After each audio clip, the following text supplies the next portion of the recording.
Attention, please, ladies and gentlemen. You're watching Yes.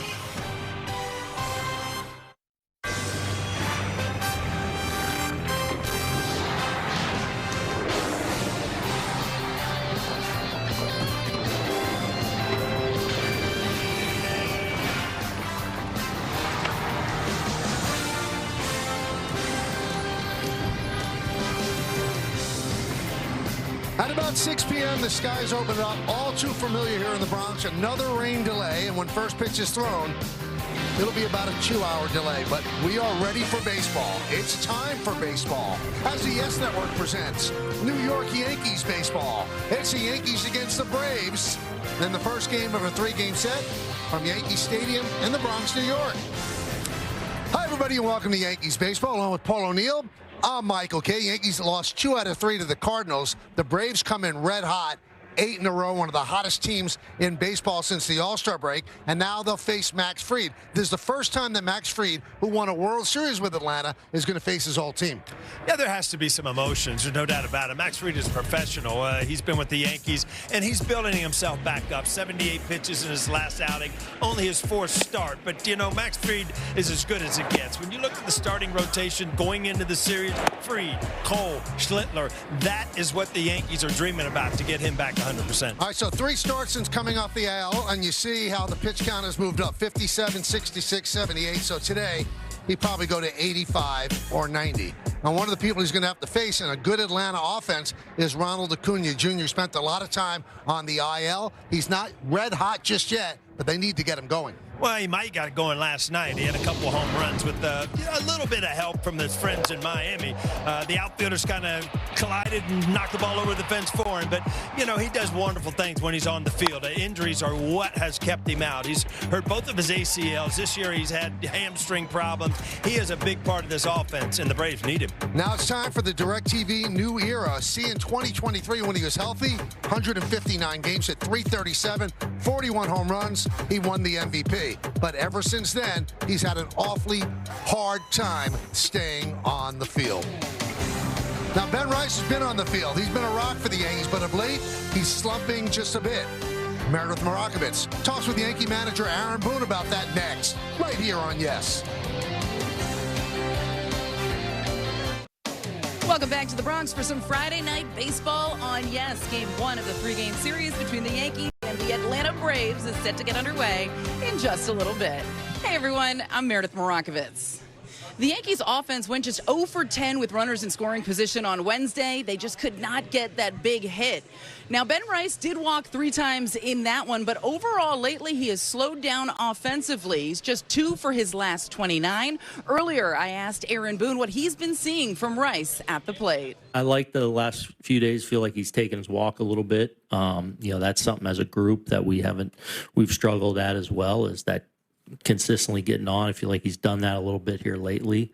So that's good to see, and hopefully a sign of him, you know, getting ready to turn the corner again and getting hot, which I feel like with Benny is just a matter of time. And Rice is in there DHing this evening. Plenty more to come here on the Yes Network. When we get back, Max Fried gets the ball. Baseball next on Yes. Yankees baseball on Yes is brought to you in part by Citizens. Make sense of your money with Citizens. By Tunnel to Towers. Donate $11 a month and amplify your impact with a car or land donation. By Nissan. Hop into a Nissan Rogue and hit the road to adventure. Shop NissanUSA.com. And by the New York Lottery. Play today and start imagining your win. Well, there's 2 pretty good home run hitters right there. Good groupings through that whole thing there, Michael. There's some star power. 7:55 on the left, 7:15 or 7:14 on the right. Yankees take the field, led by Max Fried, the former Brave. Let's take a look at the Braves starting lineup that he's going to face. Ronald Acuna Jr. leads off. Drake Baldwin, the DH. Ozzie Albies at second. Matt Olson, the first baseman, will clean up. He's been hot the last 9 games with 5 home runs. Mauricio Dubon plays all over the place. Today he's in center field. Lane Thomas, newly acquired. He'll be in left field batting 6th. Batting 7th, playing third base, Austin Riley. Sean Murphy, injured most of the year. He's going to catch and bat 8th. And Ha-Sung Kim, the shortstop, is going to bat 9th. And they're going to be facing the veteran left-hander Max Fried in his 14th start 4-3, 3.12 ERA.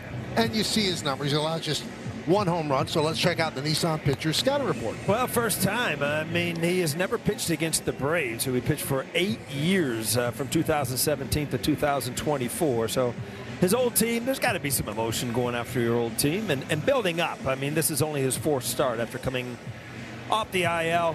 Wrigley on Saturday was very good, 78 pitches. So he's trying to get back to where he was before the injury.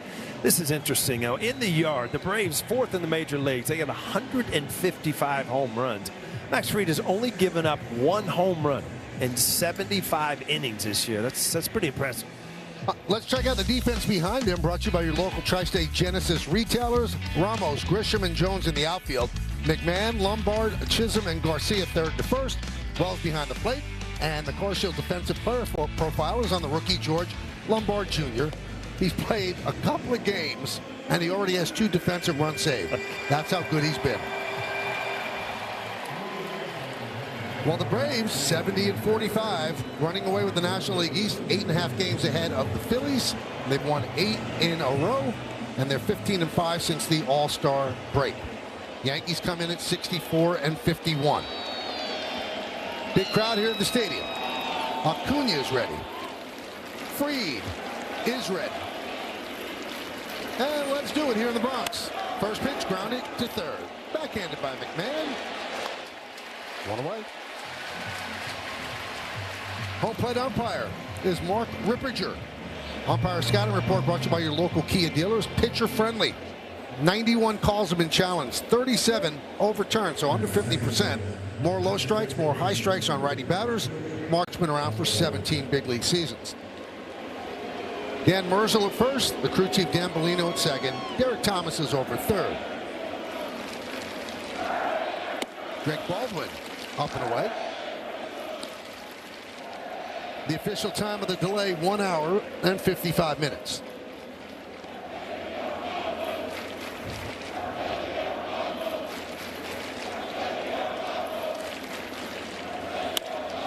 Line into left field, it's a base hit for Baldwin. Cutting over is Elliot Ramos. Flips the ball in the Lombard, so Baldwin with a 1-out single. Well, Baldwin has had some kind of year. He was Rookie of the Year last year, but All-Star game this year, I mean, to stay in there and lace one off Max Fried, I mean, he's going to be DH and probably a lot more now that Murphy is back, but a solid hitter.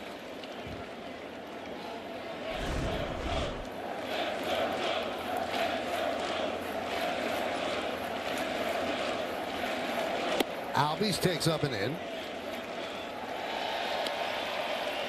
Albies did not have a great year last year. 16 home runs. He already has 19.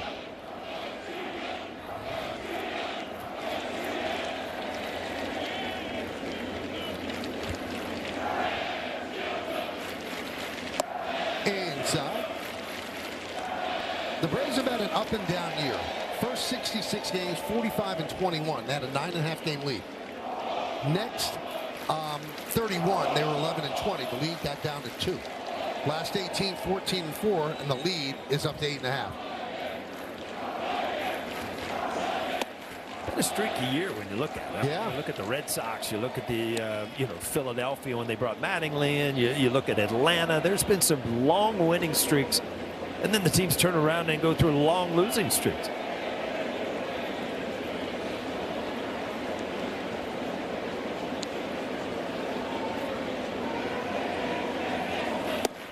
Now the Braves, at the trade deadline, they were looking for a big-time starter. They inquired about Jacob deGrom, and deGrom did not want to waive his no-trade clause to lead the Rangers. They checked in on Tarek Skubal as well, and the best they got was the guy who was on the mound for them, Tyler Mahle. And it's funny because they wanted to pair another great starter with Chris Sale. If they get into the postseason, have those two. Well, but Paul, their pitching's been good. Yeah, but their fan base really questioned it because if you look at their everyday lineup, I mean, they were solid as good as anybody. And if you threw a #1 pitcher in there, you could compete with anybody. Yep. And but a lot has to do with what pieces you have to trade. And if you look at what they had to trade in the minor leagues, they didn't have a lot of gems to deal out. There's Matt Olson. 0-1. Matt Olson, pretty much as good as it gets at first base. Gold Glover, tons of power, plays every single day. I mean, he just does everything for the Atlanta Braves. This is his 898th consecutive game, which is the 8th longest streak of all time. Cooking up something special with Hexclad. Join the hybrid revolution at hexclad.com. Having another good season. You replace Freddie Freeman with Matt Olson. That's not too bad. Yeah, it's kind of an even trade. And Olson, well, you look back a couple years ago, he had 54 home runs and 139, which led all the majors. I mean, he, like I said, offensively solid. Gold Glover, 3-time Gold Glover, including last year. So he's the real deal at first base. Of his 32 home runs, 12 have come against left-handed pitching.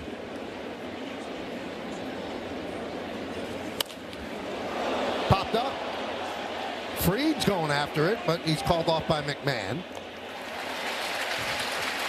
I know Fried's an ex-Gold Glover, but you know, McMahon's pretty good now. You can tell the guys that really want the ball, and Fried is a great fielder, but you know, an easy fly ball, they always just tell the pitchers, you know, just get out of the way. Here is Mauricio Dubon. Plays all over the place. Good guy to have on a team. Had 4 hits last night against the Marlins. Michael Harris II is on the bench, so he's getting a start at center. So that was called the strike. It's going to be challenged. ABS powered by T-Mobile. You got it right. The ball. Atlanta has 2 challenges remaining.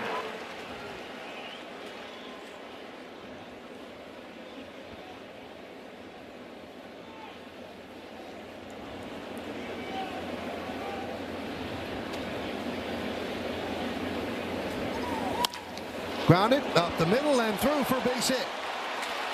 Baldwin will score. Albies goes to third. The throw got him. And they're pointing to see if that run scored, which I believe it did. But a good throw by Grisham to get Albies trying to go to third. Yeah, Grisham gets to the ball well, and he's hit a good angle to make a good solid throw to third. A nice short hop. Easy play, but the run scored on the 2-out hit. So the inning ends with an out on the bases, but a run does score, and the Yankees are coming to bat. Well, not too fast, because the Yankees are challenging that the run scored before the out was applied at third. And from the replays we've seen, they look like they have a point. The run has to score before this tag is made. So take a look from this angle. There's the tag, and the foot is not on home plate. That's amazing, Mike. I didn't think this was close. I thought it was already through the plate. After review, the ruling on the field is overturned. The runner did not cross home plate before the out at third base. Therefore, New York will retain its challenge, and the run is removed from the That's scoreboard. even a bigger and better throw by Grisham. Yeah, that's enormous. That is an enormous call. Heads up, pick up by the Yankees and Brett Weber in the replay room. And this is the perfect one. Boom, tag, and the foot's up in the air before it hits home plate. Yeah, you always have to remember with 2 outs, runner at second base, if you've got trailing runners, you've got to sprint through home plate, because this is what can happen. Let's look at the Yankee lineup. Grisham, Rice, and Ramos at the top. Garcia, Chisholm, and Jones, who will bat in the 6th hole and play right field. And then it's Lombard, McMahon, and Wells. And they'll be facing the 31-year-old right-hander, Tyler Mahle. 3-9 with a 5.13 ERA. You see the numbers. Let's check out the Nissan Pitcher Scouting Report, Paul. Well, first time also. I got away with the same on both pitchers. After coming over the trade deadline for the Giants, this is his first outing for the Braves. See how that goes. And better lately. He really got off to a tough start. First 11 starts, 6.04 ERA. His last 7 been below 4. So he's been very solid recently. And, you know, let's just face it, they needed help. The Braves needed help in the starting rotations. There's so many questions after Chris Sale in the pitching staff. So they were trying to bring in a big-name pitcher. They brought in one they thought could give them innings, give them an opportunity to win. Let's take a look at the defense behind them, brought to you by your local Tri-State Genesis retailers. Thomas, Dubon, and Acuna left to right in the outfield. Then you've got Riley, Kim, Albies, and Olsen third to first. Sean Murphy behind the plate. Drake Baldwin the DH.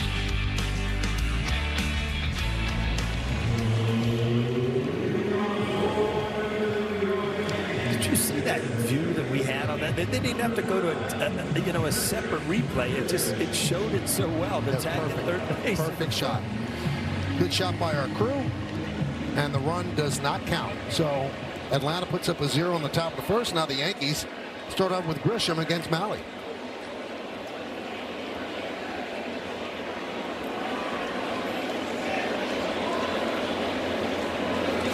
No way around it. Grisham has really been struggling. He's 8 for his last 71 over 20 games. That's 113. He was 3 for 14 in the St. Louis series.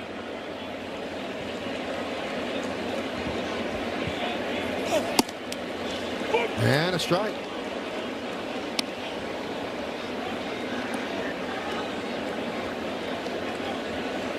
You see Mahle all the way on the first base side of the rubber, and it kind of deceives the hitter. It has a way to give him an angle to where he wants to get the ball. This ball pops straight up. Olsen makes the call. Now Mahle was there waiting for somebody to call him off, and finally it was Olsen who did it. Well, you got Trent Grisham and Ben Rice kind of struggling at the same time, where if they kind of turn it around, all of a sudden the top of your order gets hot again. It makes things so much easier to score runs. Ben 2 for his last 29. He was 0 for 8 against the Cardinals.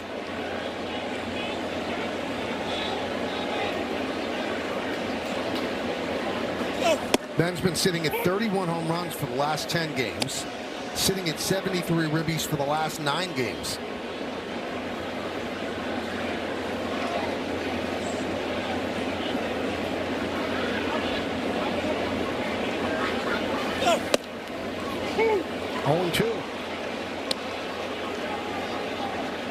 A lot of times, when you start slumping a little bit, it just gets in your head. It's almost like you're trying to guess pitches, and you see those first 2 pitches, 2 fastballs right there, and you just freeze on it, which means you're really not relaxed to the point where you're just seeing the ball and adjusting to it.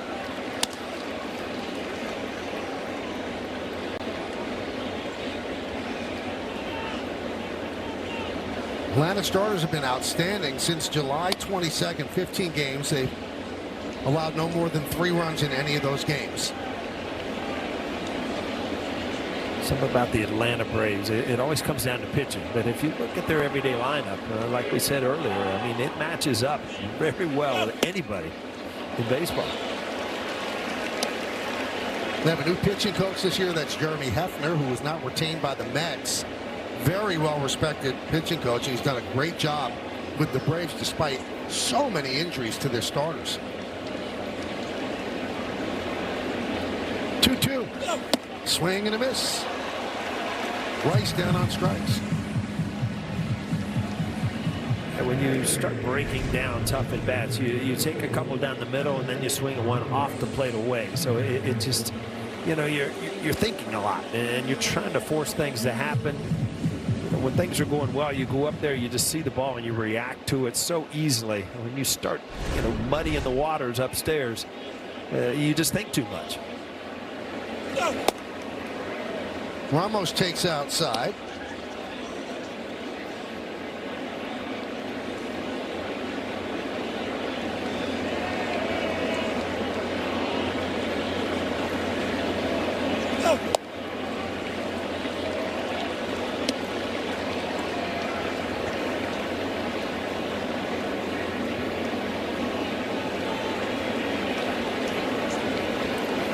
The 2-0.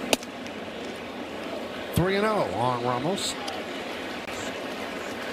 So the Yankees 2 acquisitions at the trade deadline. 3-4 in the Yankee order. Ramos and then Garcia.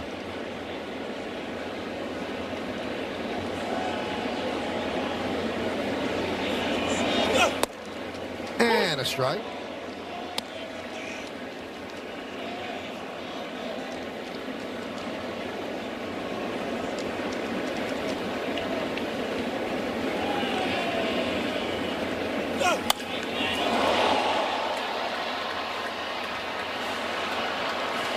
we've seen this approach ever since Ramos really stepped foot here the other night for his first game, is trying to hit the ball the other way. Tremendous power the other way to right center. Keeps him on the ball a little bit longer.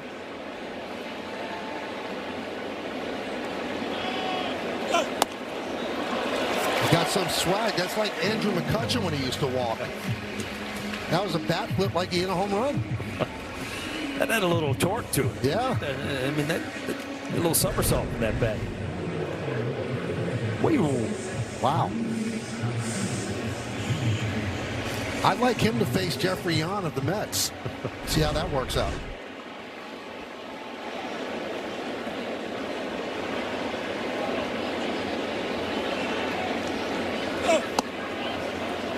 Garcia takes outside.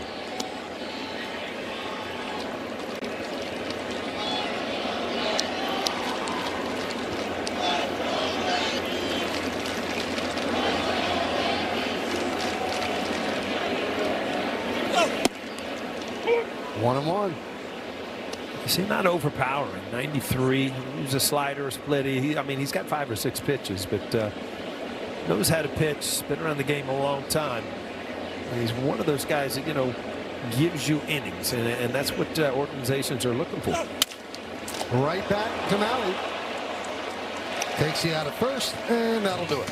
Yankee Strand 1. We played 1 here in the Bronx. The rain is gone. Baseball on your screen. Score big on authentic gear at MLBshop.com. From official jerseys and memorabilia to hats and hoodies, we've got the season covered. Visit MLBshop.com/Yankees, the official source for your Yankees gear.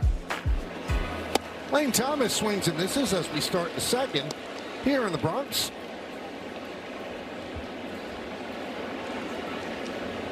Thank you for hanging with us here on Yes through the rain delay, and great work by Bob Lorenz, Adam Ottavino, and Todd Frazier, giving you all the info and the stories. Great stuff by them, so thank you very much. One of the nastiest storms I saw come in here. I've never seen the flags and the poles and stuff blow like they were around 6:30. Swing and a miss, Thomas. Down on strikes.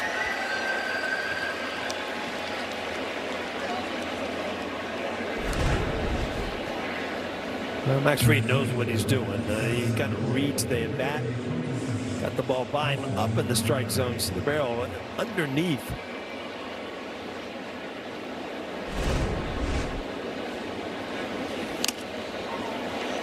Riley swings and misses. What Paul's talking about. I mean, this was ridiculous. This is when we were talking, Michael. You think the game's going to start on time? Yeah, when they start rolling the tarp out at like 10-6, kind of a good clue. I used to like Danny Cunningham. This week has not been good for me. And here's the time lapse. It came in hard and heavy. And the field looks like it's in great shape. Inside. I loved when you played because they would dump all of the water in right field. Everything like it didn't. I guess like you didn't even matter. I figured that I couldn't play out there anyway, so who cares? Just throw it out there. Ever since Little League, the right fielders have just been, you know, kind of dissed. It's just the way it is. As long as Bernie had good footing, that's all they care about.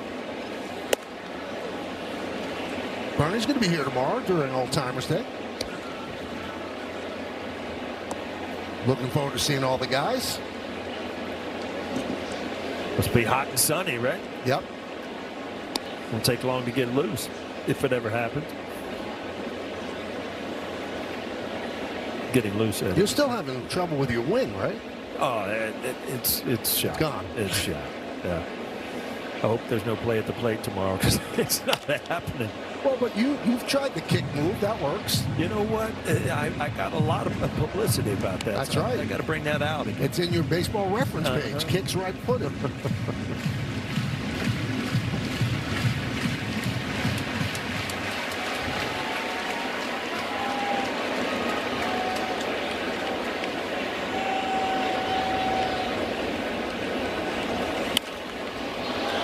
Popped up. Who's going to get it? Wells. Wells runs out of room and then takes some steps into the Braves dugout.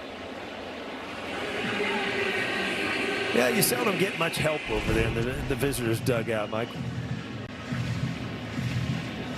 The tough business.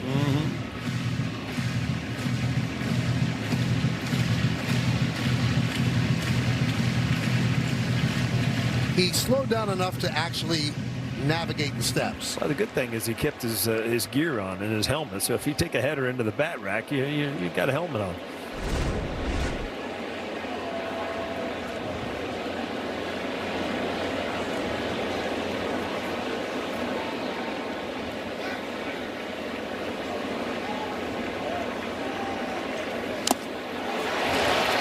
Foul ball. Wells could not hold on. That's his most used pitch, is that cutter, especially to righties. That's why it's so important now. You got Lombard at short, and you've got McMahon on the left side of the infield that to field the ground balls on those cutters down and in, and on the hands of right-handed hitters.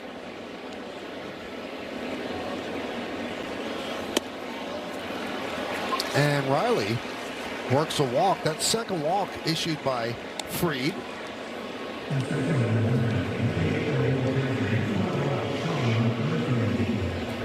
And that'll bring up Sean Murphy.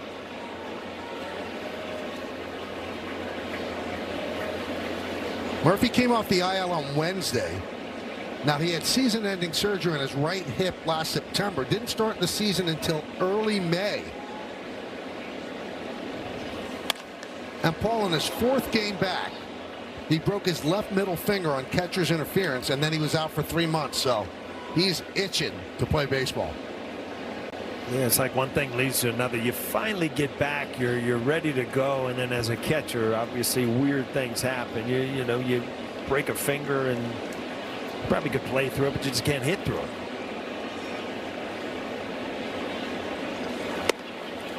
One and one.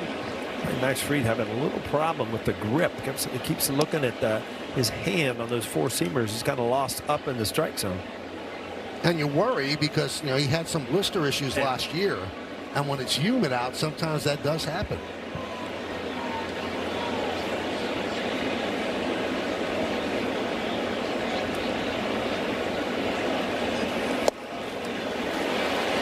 Getting a lot of swings and misses, 1 and 2.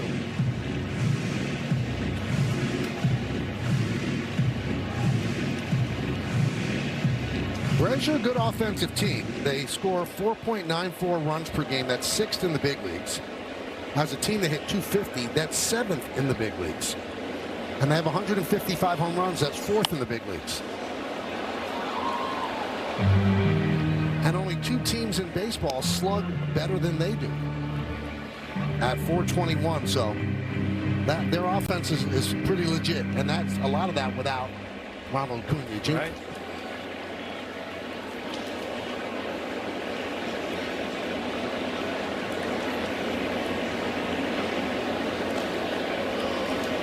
Three-time Gold Glove winner, Max Fried. Pickoff is part of the arsenal. And the Braves know it as well as anybody.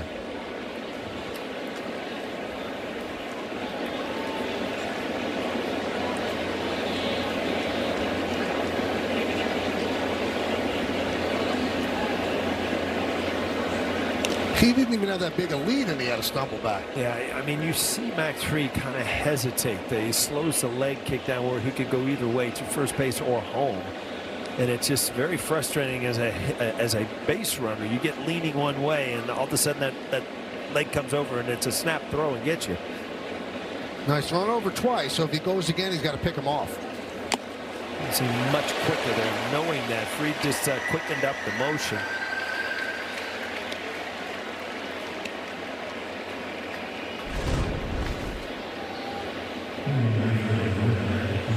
And that cut fastball, this one up in the strike zone, and Murphy underneath it.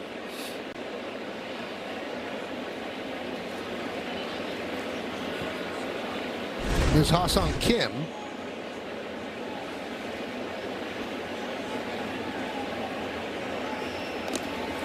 Now I've got a trivia question for you that you can, I know you go to a lot of cocktail parties with Neville. Yes. Do you know that Max Fried in 2021 received the last Silver Slugger award for a pitcher ever. Oh, really? So I should keep After that, DH. That's right. So I keep that in my holster. Yeah, if you want to start a conversation with somebody, sidle up to them, you got a glass of wine. You know, the last pitcher. Yeah. Last time I played this game with you, I had all the wrong answers in Texas. One of my friends sent me a trivia, and to this day, I laugh. I was like, that was really nice of you. And you called me out on the air. I said, wait a minute, this is my game. I'll play it the way we want, right? Yeah, with bad answers. Wrong answers, not just bad. 1-1. Freeman's a pretty good hitter, and he's an outstanding fielder.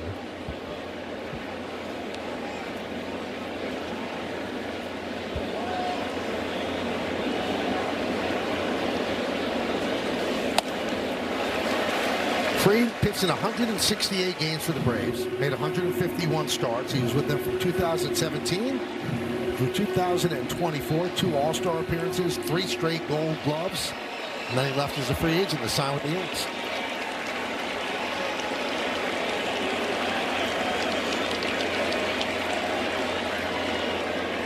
And his biggest moment as a Brave, Game 6, 6 shutout innings in the World Series against Houston in a game that they won 7-0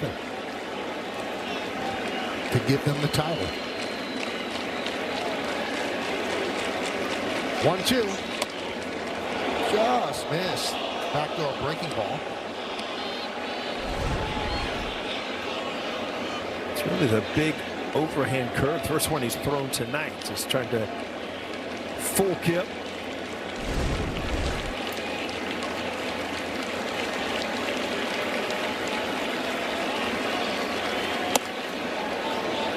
Three and 2 on the number 9 hitter in the order with Acuna on deck.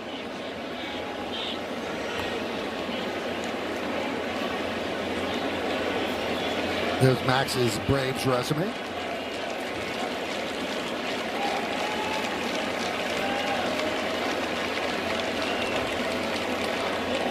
And that's a ball. They were not holding on. Riley with 3-2. He's going anyway. Garcia was playing behind him, and it was not articulated to Max Fried. So that's a balk. Michael, have you ever heard of this? And you see that Max Fried figured, you know, you get him running, might get him, but he's got that first baseman there. And he has to tell the pitcher. Hai-Sung Kim, right, was designated for assignment. And they got him off waivers last year, which means lucky to have a job, right? Signed for $20 million this year. Not a bad job. Popped up. Fried's backing up. He's called off there by Lombard and makes the play for the final out. No runs, no hits, no errors, and 1 man left on base. We'll go to the bottom of the second. 0-0.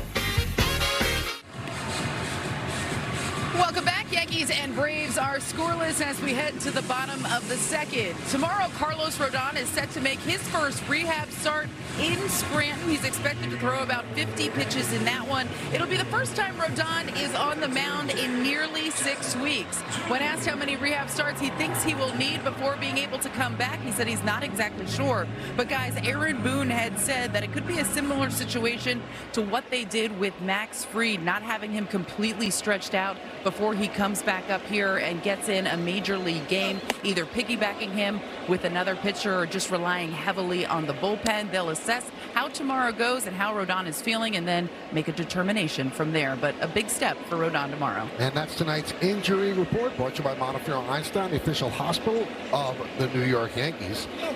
I don't know if you realize this, Paul, during the torrential downpour, Meredith refused to relinquish her post. She stayed there in the pouring rain. That's right. Yeah, and then she dried off afterward, but that's a gamer.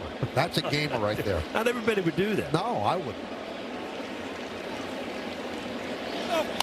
Line foul.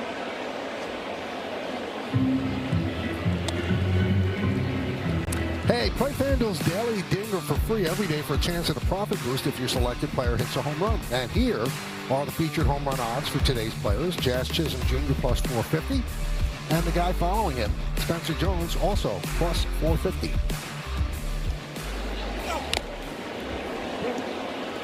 Two and 2. So Jazz 1 for 9 against the Cardinals, and he's 3 for his last 28. He has 17 home runs, which is the most for an American League second baseman, but he has not had the season he wants to have. I think what he was told the world he was going 50-50 this year. That's lofty goals to put on yourself coming into the year, right? 2-2. Swing and a miss. Take a look at this play that resulted in a rare balk for Fried. Yeah, and then in the dugout, you know what? They talked with Garcia. You've got to tell the pitcher I'm playing behind. Right, and I think Aaron Boone was saying, hey, you know what? Not with Max. You've got to go late because he got such a good move that you might trick him and get a pickoff move.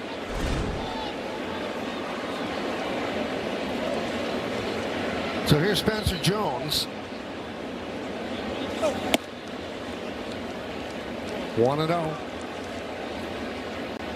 Spencer hitless in his last 15 at bats. And Paul, when you look up and down the order, there's so much of that. It's so tough for the Yankees to score runs. Yeah, I mean, you've got a lot of guys that are kind of hit or miss, and if they're on, they're capable of hitting home runs and doing a lot of things. But you're going to have to find out, you know, throughout your lineup, you've got to have some consistency in there, and that's some contact hitters, some guys with speed that, you know, can score on doubles, steal bases, and kind of manufacture runs. You know, the worst thing about it is they're getting extraordinary pitching. Yeah.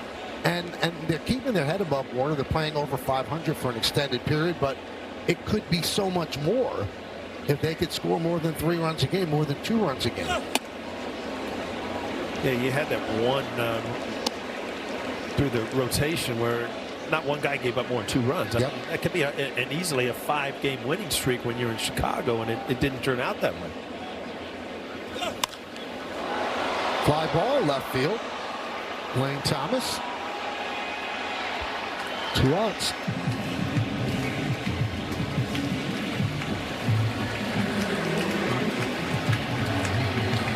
And that's going to bring up George Lombard Jr. In the minors, you see the numbers up here, 2 for 6. A home run and a single, and a couple of terrific plays defensively at shortstop.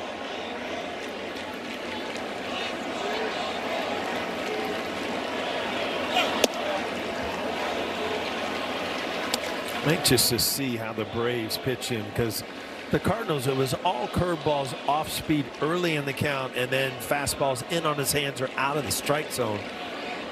Molly started him off with a heater, though.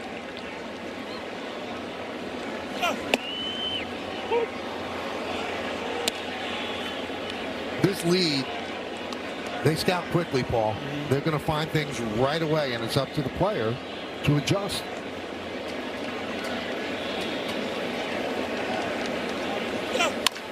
Hit sharply at shortstop. Kim is there.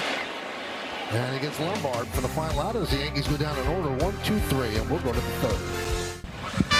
Time for a little segment that we like to call How about that? About Ronald Acuna Jr. He grew up, made baseballs from rolled up newspapers wrapped in tape, often begging his mother for tape money. Where's number 13 in honor of his father, Ronald Sr., who played 8 minor league seasons as an outfielder. Now, after breaking Mickey Mantle's record as the youngest player to hit a postseason grand slam, he admitted he didn't know who Mantle was. Quote, I wasn't even born then. That is one of my least favorite things that young players say. Because I wasn't born during the Civil War. I kind of know what happened, you know? Yeah, I agree with you, Michael. I mean, you have to know the history of the game. You just, I'll never forget, Davey Concepcion came in our clubhouse in spring training, and he wanted to meet Jeter. Jeter was just starting, and when we left his locker, Davey said, he doesn't even know who I am. And I said, oh, sure he does. And I went back. I said, gee, you know who that is? He's like, no. Right. Like it's just very surprising because, you know, I grew up as a baseball fan, and was I born in the 50s? No, but I know who Hank Aaron was, and I enjoyed watching him play at the end of his career, you know. I remember when Don Mattingly first came here, he didn't know who Gehrig was. Wow. And the only way, that one's lined to left field, it's a base hit. The only way that it can be explained, although, you know, you seem to be fine with it, if you're of a Major League Baseball quality, you probably played all the time. You weren't reading books on baseball. You weren't reading about baseball history, and you just learned how to be a big leaguer. Maybe that's it. Yeah, there is something about the history, and there's something about this guy right here that's going to make history if he can stay healthy. I mean, he is talented. is anybody in the game. And it's amazing to me that, you know, guys with this much talent just somehow, some way can't figure out how to stay on the field all the time. But you see it a lot. I mean, look at Mike Trout the last 3 or 4 years. Yep. Byron Buxton, he's very comparable to him, just unbelievable. Oh, good look friends at that. over there too, huh? Very friendly.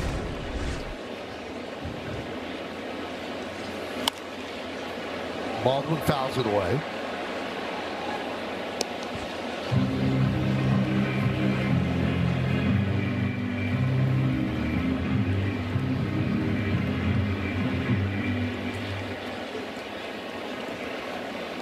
Braves with 3 hits against Fried.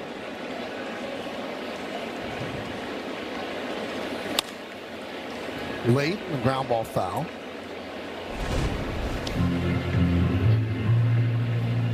So Acuna having some fun with Garcia. Gonna be a little history there.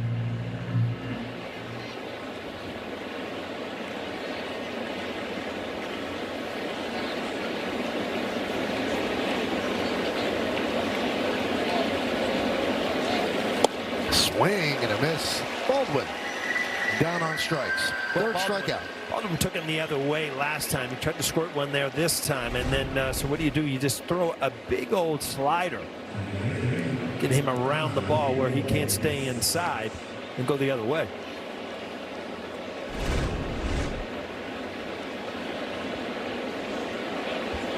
Here's Albies.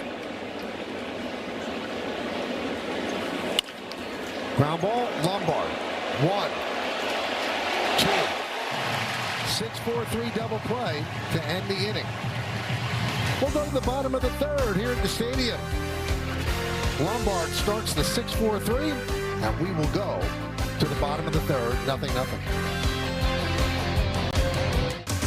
Yankees Baseball on Yes is brought to you in part by Amazon. Spend less on your kids for back to school. By your Tri-State Chevy dealers. Visit ChevyOffers.com. And by Optimum Fiber, famously fast fiber internet. You know who they traded Roberto Kelly for? I know that guy. Yeah. Good player, too. Gary Sheffield played for both teams. We're here in the stadium after an hour and 55-minute rain delay at the start. We're playing baseball, bottom of the third, 0-0. Ryan McMahon will start it off against Tyler Malley. 1-0. So the Yankees and the Braves, since 1990, they are the 2 winningest teams in all of baseball. Yankees are first and the Braves are second. Yankees with a .571 winning percentage since that time. Braves .558. So the 2 winningest franchises in baseball combined for 6,518 wins, 37 division titles, 14 pennants, and 7 World Series. Now, 2 of the Yankee World Series during that time came against the Braves in '96 and again in '99.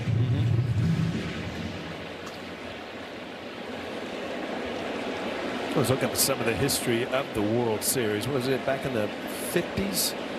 Where, I mean, you had Whitey Ford and Yogi Berra, and you had Eddie Matthews and Warren Spahn. I mean, there were some big-name people on these organizations going at it in the World Series.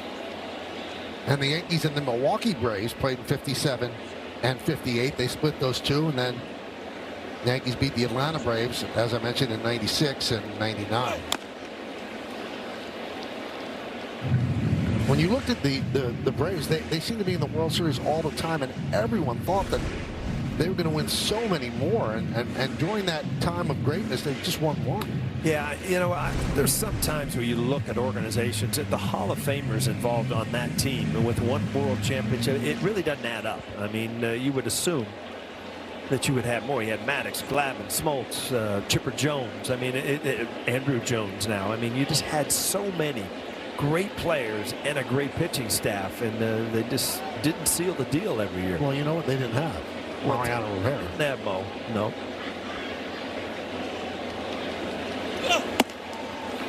And that's a walk for McMahon. That'll bring up Austin Wells. Let's check out one of today's player props brought to you by Bet365, where winning is everything. Wells hitting one or more home runs, plus 500. Ball very quietly over the last 12 games. He's the hottest Yankee. Yeah, he's been swinging the bat better. I still find him like guessing at pitches once in a while. You know, you'll take a fastball right down the middle in certain spots. It just, to me, think catchers sometimes guess along with the pitchers a little bit more than other players. 8 for 27, 296, 12 games, 406 on base percentage.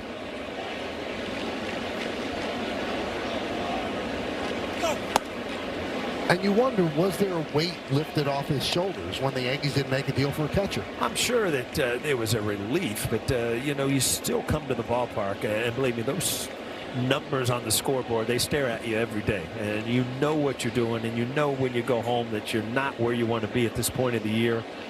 It takes a lot to be able to block that out and realize, hey, you know what, can I finish strong? Because you're never going to catch up with the goals that you had coming in open day.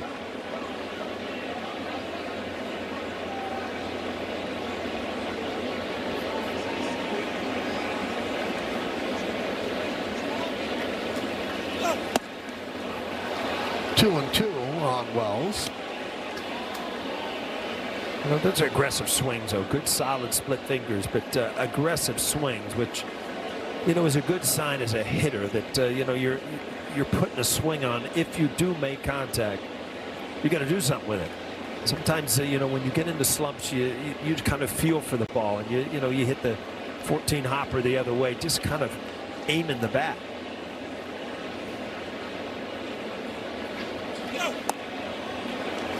Three and two on Wells. So Malley's already walked two. Walked the leadoff guy here in the third. That's McMahon. He's at first. Held by Olsen.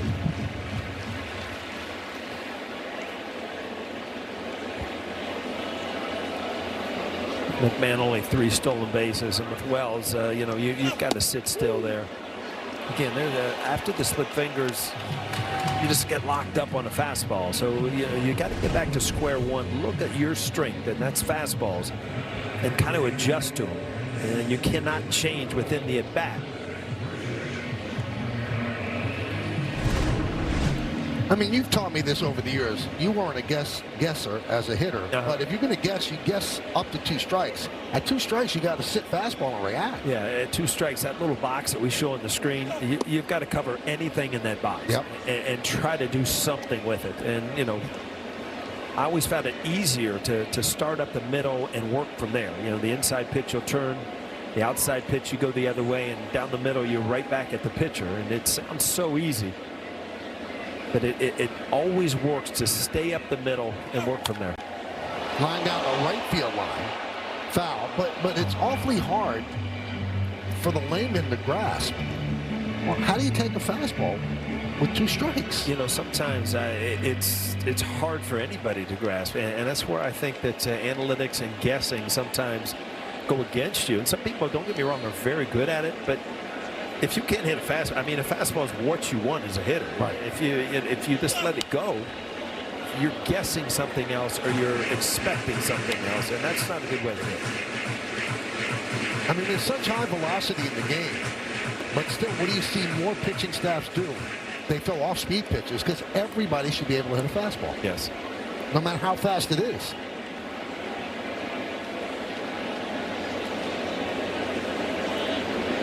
So 1-2 count on Grisham, who popped up to first in the first.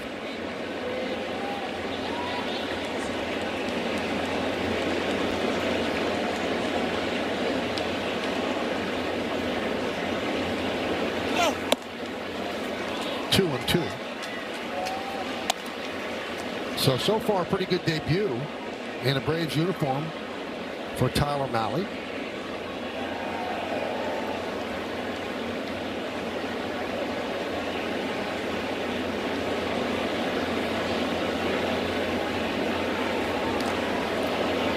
Chasing McMahon back.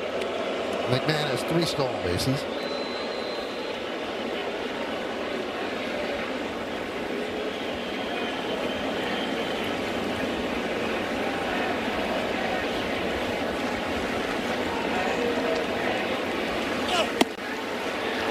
And down goes Grisham.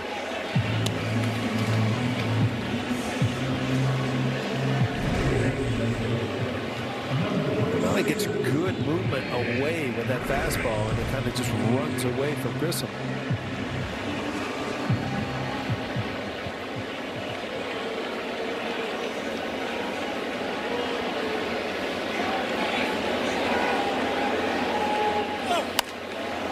It's got the other way, out of play.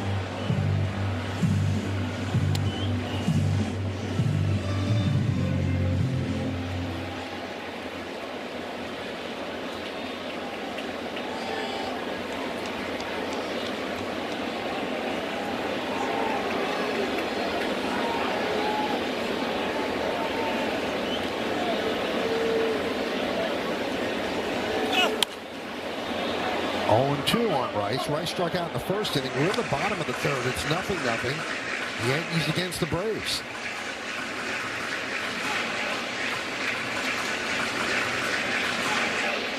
Even with the lack of hitting since July 8th, the Yankees are 14-9, which, over a full season is a 99-win pace. And down goes Rice on the splitter. So 3 strikeouts in the inning from Alley as the Yankees strand 1.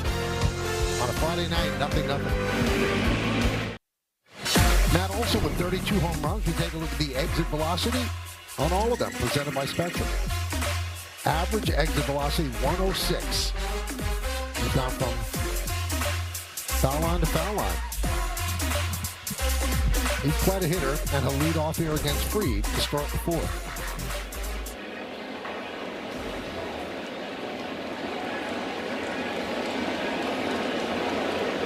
Olson fouled out to McMahon in the first. Take a look at the home run leaders, brought to you by your local Tri-State Buick dealers. Leading is Alvarez, who's had some year. Schwarber, Goodman, Caminero, Olson, and Rice.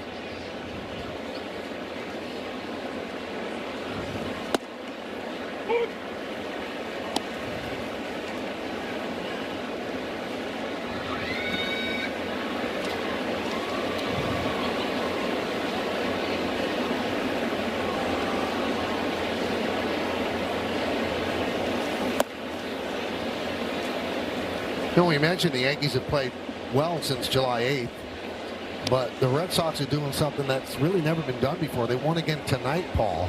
They're on one of the greatest runs you'll ever see. When the Yankees got swept by them at Fenway Park, I mean, that was an angry Boston fan base. They hated the GM. They wanted the owner to sell the team. And since then, it seems like they never lose. Yeah, if the playoffs were to start right now, they'd be an extremely dangerous team to play. And it's so weird to me when I watch their games at all. They're a different team than the past Red Sox. I mean, they're bunting, they're hitting and running, they're stealing bases, and they have great pitching. And it used to be the Red Sox would just outslug everybody at Fenway, but that's not the case anymore. And one thing that should be noted, they're doing this without one of the best pitchers in baseball, Garrett Crochet. Yeah. And probably their best player, Roman Anthony. And somehow they put together this run that's extraordinary. Yeah, Tracy's done a great job by coming in there, taking over as a manager, and really changed everything this team was doing. High fly ball. Jones is there. Well, when you look at the schedule down the stretch, the Yankees still have 4 games against the Red Sox right here. And then they have 4 games against Tampa Bay also here. Well, with their win tonight, they're now in a dead heat. And the Yankees obviously have to finish this game. But the Red Sox were 15 games back of the Yankees. And now they have the same amount of losses at 51. Out of those 4 games against each team, isn't there a doubleheader included in both of the series? Yep.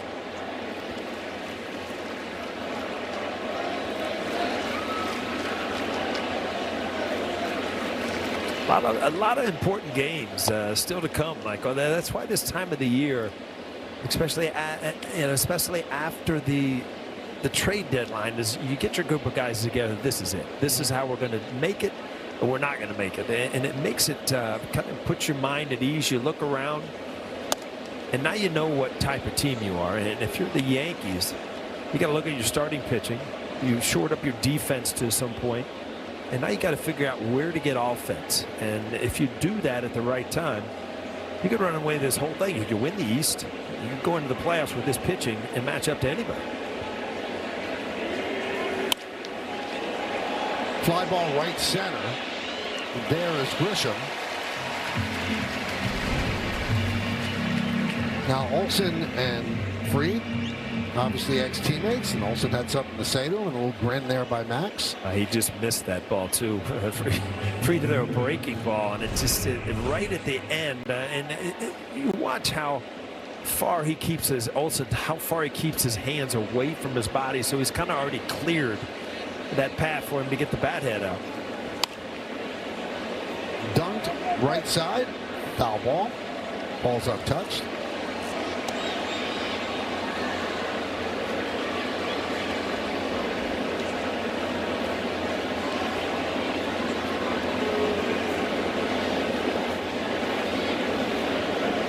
Thomas struck out in the second against Max Fried. Fried, 55 pitches. And the count is 0-2.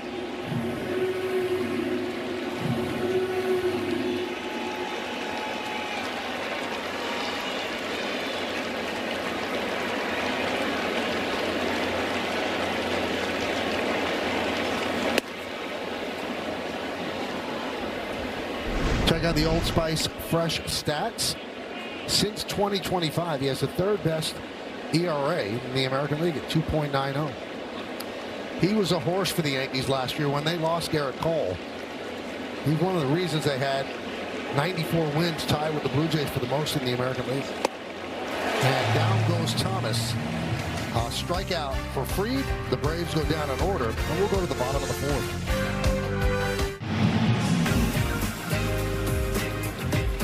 Yankees Baseball on Yes is brought to you in part by Toyota, the official hybrid vehicles of the Yankees, and by Delta, the official airline of the New York Yankees. Delta, keep climbing.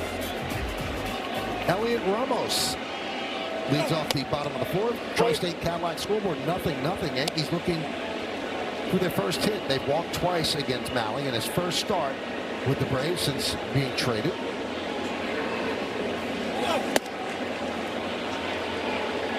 One and one. Ramos was one of those walks with 2 outs in the first inning.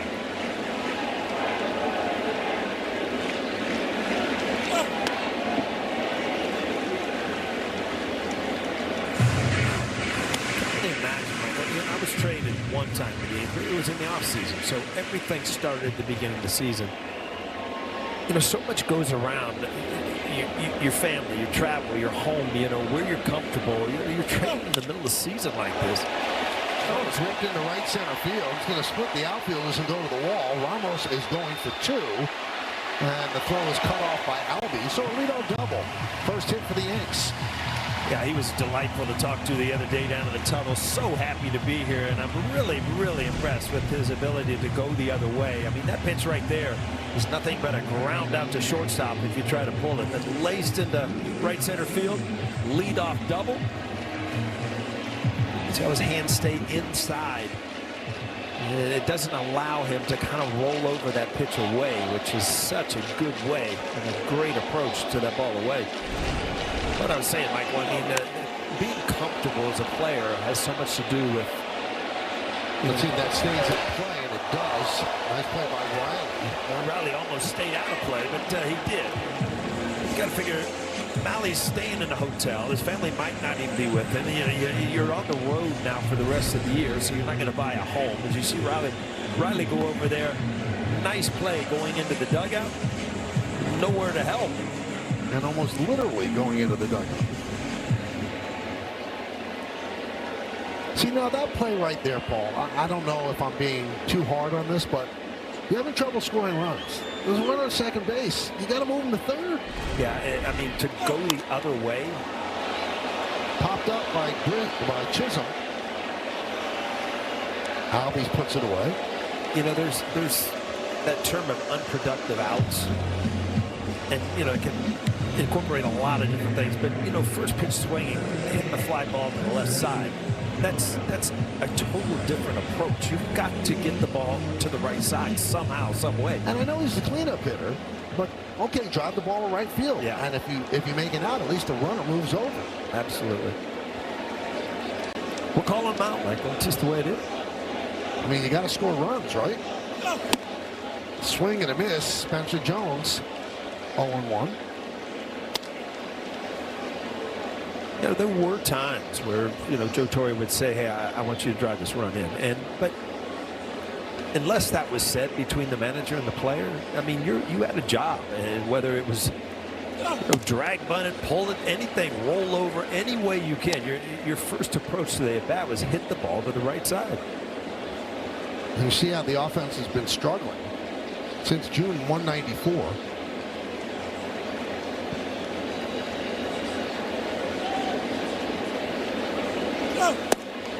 Now, these are the thing, and if you're not going to hit home runs, you've got to be able to plate runs with, you know, base hits with runners in scoring position. And Michael, you went in the pregame.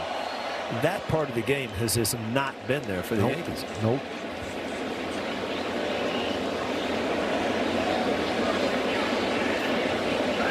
No. 2-2.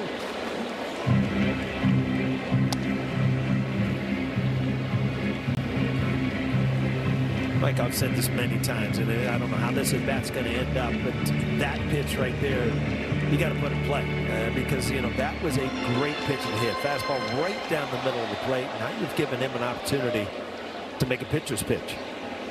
2-2. Driven into center field. Deep. Dubon back on the track. At the wall. Leaps and makes the play. Wouldn't have gone, but it would have been an extra base hit and a run.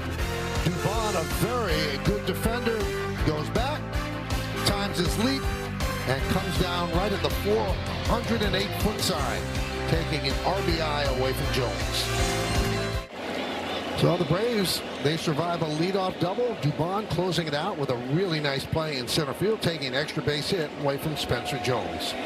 Austin Riley rips one to left, but foul. Hey, you look at Dubon, he gets back. He's a double Gold Glove winner at the utility spot back in 23 and 25, and that just goes to show, you know, he's not a true center fielder, but he's a good center fielder. I mean, that's a great play to save a run. And with the acquisition of Lane Thomas, he's back to being a super utility guy. He'll play all over the place, and he plays well. And that was not an easy play, Paul. No, I mean, when you've got to go a long way, it looks so easy on the replay because everything's kind of slowed down. That play happens so fast, and, you know, the ball is beating you to the wall. You got to get there, time your jump, know where the wall is. Well done. 1-2.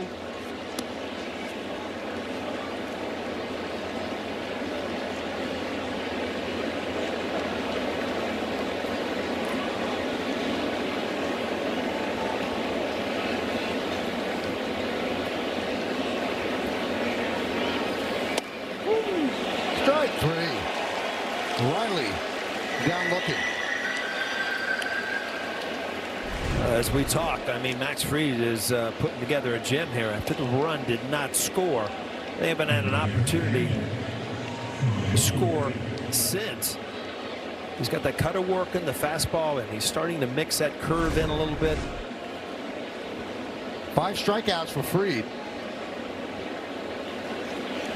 Murphy rips one. Oh, what a play by McMahon. Gets to his feet, fires. The throw comes off the bat, Garcia, but the sweep tag, he gets Murphy. He took an extra base hit on the play.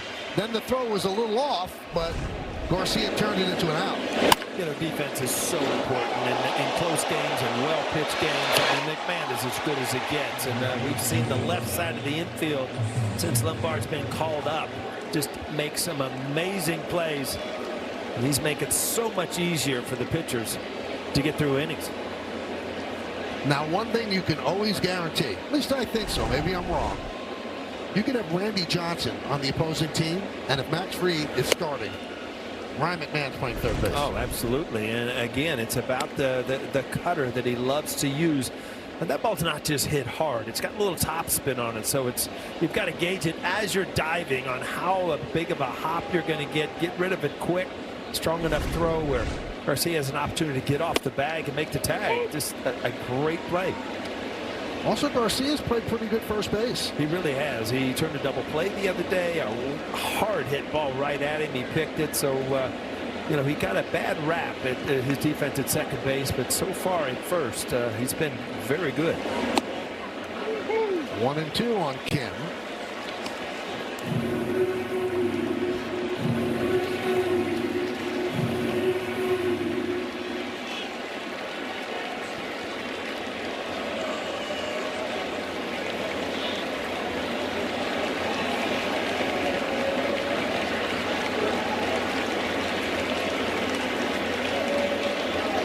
The 1-2.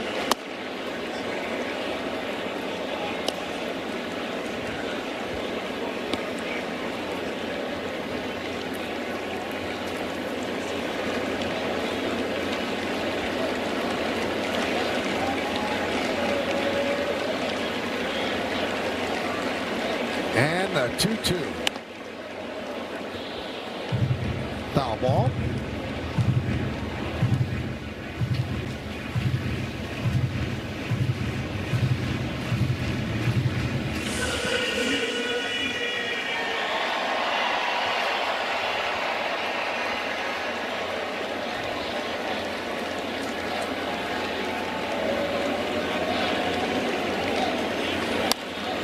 Another foul ball.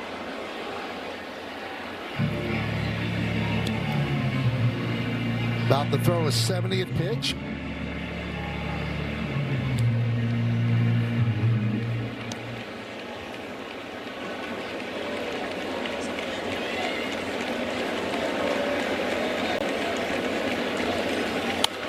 Another foul ball.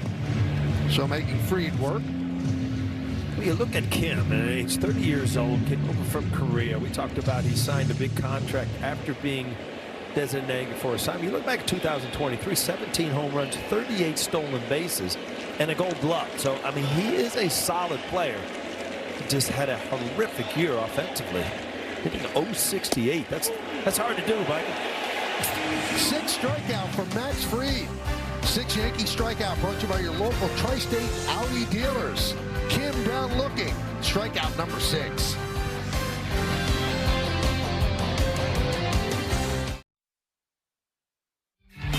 This copyrighted telecast presented by authority of the New York Yankees. It may not be reproduced or retransmitted in any form, and the accounts and descriptions of this game may not be disseminated without the express written consent of the New York Yankees. A little cooler here in New York. It was hot and humid before the storm hit. We have baseball going into the bottom of the 5th inning on the Audi scoreboard, 0-0. And there's a strike to George Lombard Jr. What is Friday night, Michael? People don't have to get up for work. That's right. Stay up a little bit later. Yep. Glad you could join us, Michael. I'm glad too. Yeah. You know, every time you go away, Michael, you just take a little piece of me with you. You know? That's beautiful. That's kind of like a song I heard today. I was watching every game, and I said, you know, Paul doesn't even miss me. He really digs Rudy. No, folks, believe it. I got a text in the middle of the game, miss me? Like, wow, of course. We've known each other about, 100 years. Almost 40 years. Yeah. I'm very needy. Yeah. I think you know that.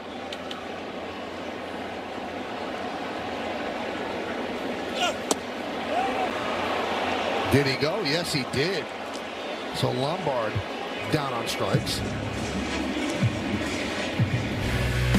So Ryan McMahon coming up, and we look at the defender dynamic performer. What a play, Paul. Yeah, I mean, these kind of plays save runs. And in 0-0 games, you save runs. You've got to give you your opportunity to win. Super play by McMahon.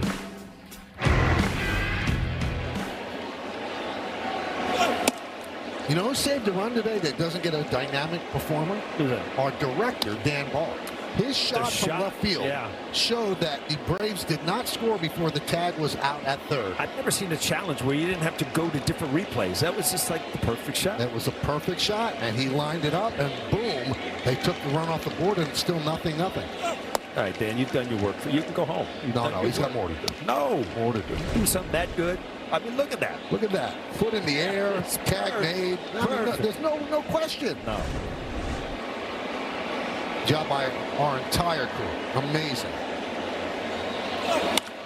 There's a base hit to right field. Acuna will dig it out of the corner. McMahon will go to second with a double.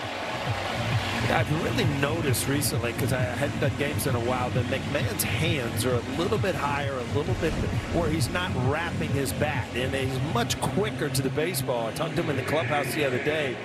He said, yeah, I feel a lot better. And it was all about, you start to wrap those hands and you kind of pull your swing, where right now it looks like he's going straight to the ball.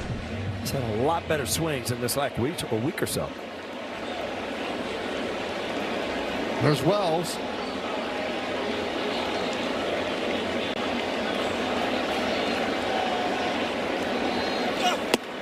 Wells struck out looking at a fastball in the third inning.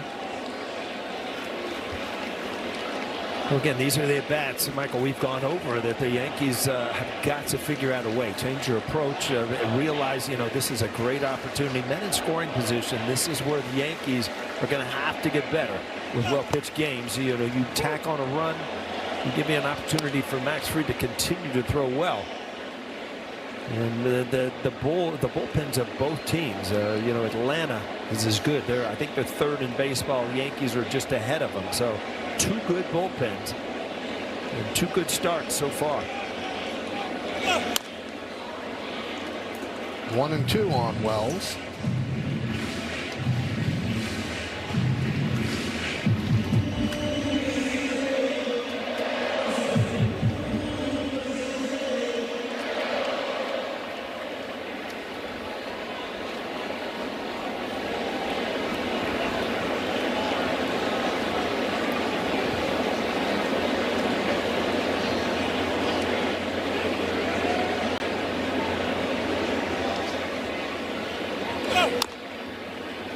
Still 1-2.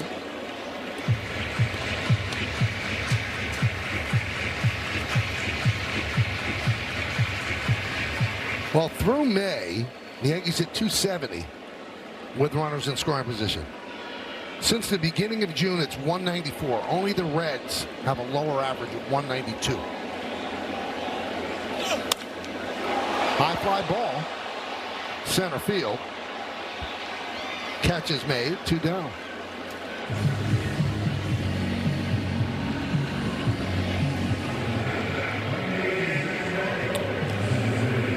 O'Malley doing a good job of showing enough fastballs and then getting hitters out in front, which he did on Wells there with a changeup with 2 strikes. Just keeping the ball off the barrel of the bat.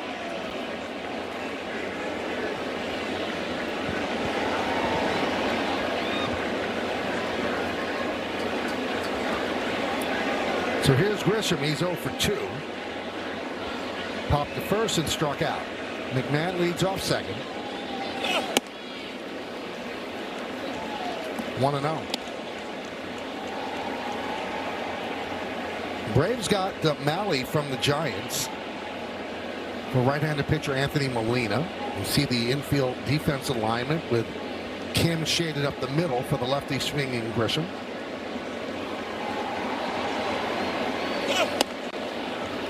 1-1.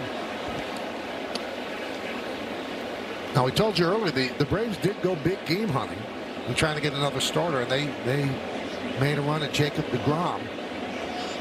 But deGrom did not want to waive his no trade clause. When you negotiate that, you negotiate it for a reason, and he wanted to stay in Texas. Pop foul behind the plate and out of play.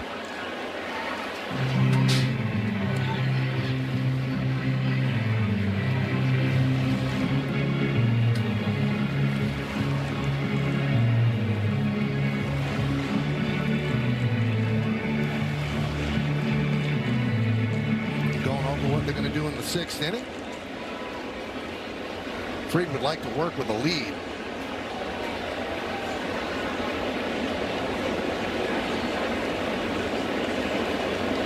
One-two.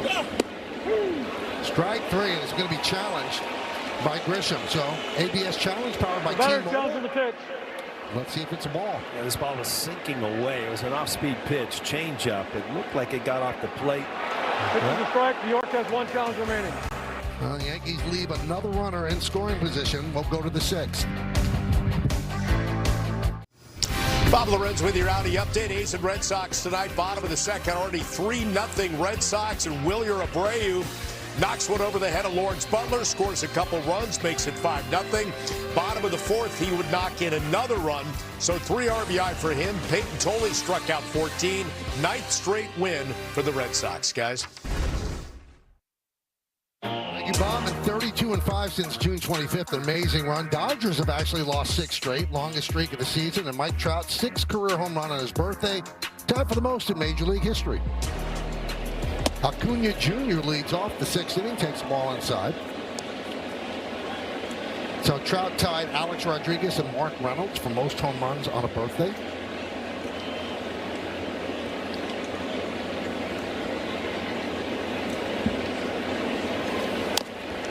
So the 32-5 run by the Red Sox, Paul, that's the first team that's done that since the 2022 Dodgers, and before that it was Cleveland in 2017. It's not easy to win 32 of 37 games. And that's the American League East standings right now.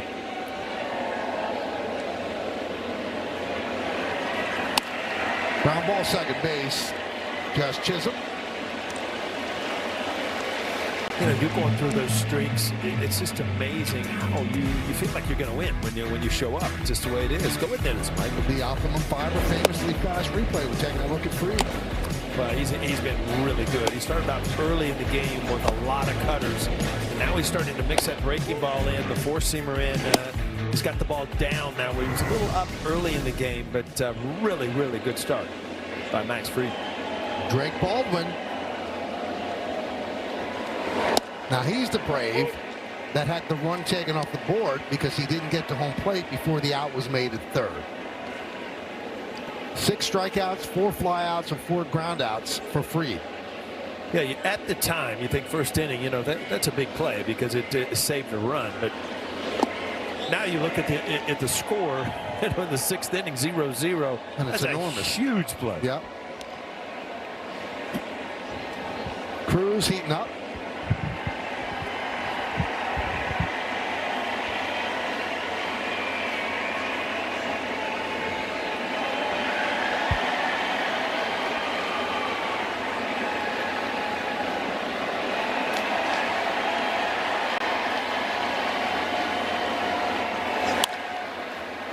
Left field on the run, Ramos toward the line, but it'll make the seats foul.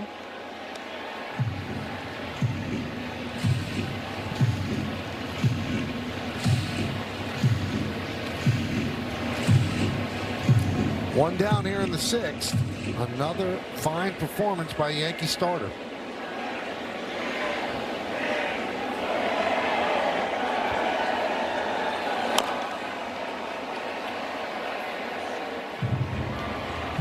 That's the pitch I'm not looking for tomorrow, Mike. Or the two-seamer in from a lefty. I don't like it. I didn't like when I played, and I hate it now. You can't get to it. Well, what you have to root for when you're playing Old Timers Day is that David Cone pitch. I know. Every time I look out there, it's Mariano or some big lefty like Not right. Lloyd or something. It's not right. Nope. Maybe you get Ottavino. Can he hit my back? It's the only way. Well, he's pretty good. He's got great location. What are the chances you're going to break a nice little sweat tomorrow on the field in your suit? Well, I think it's the last time that suit's going to be worn. Yeah. So there's a good chance. You might as well sign it and put it in the museum. Yeah, pretty much. Anybody will want it. 2-2. I was actually today given verbal permission that if you want to wear a polo shirt, you can do that. And I said, you know what? Frank Messer never wore a polo shirt. They don't know you, man. You can't do that. No, it just wouldn't look good. Like 20 years from now, they go, well, why is he wearing a polo shirt? Big oaf. There's a ground ball to second. You said it, I did. That's right. I'd rather sweat through the suit than wear a polo shirt doing Old Timers Day. Hey, Paul, Michael was so kind to join me on the lineup show today on the field when it was about 150 degrees. He was not pleased with the temperature, but he said he thinks tomorrow is going to be the day when he falls over on the field. I was like, Michael, don't say that. But you left out the best part. I said face first. I'll keep an eye on him, Meredith. You know, we can't have these kind of things happening here on Yes. We won't let that happen to a teammate. We got a lot of Yes folks running around here tomorrow. Oh, yeah. A lot of things could go wrong. A lot of people mic'd up, so watch what you say. Oh, I forgot about that. I got a 7-second delay on that thing. No, it's live. Oh boy, might be my last whole time today.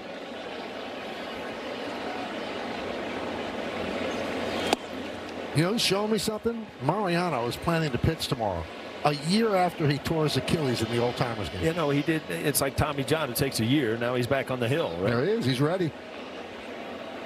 Should be a fun day, and all the coverage will be on Yes. So tune in, everybody.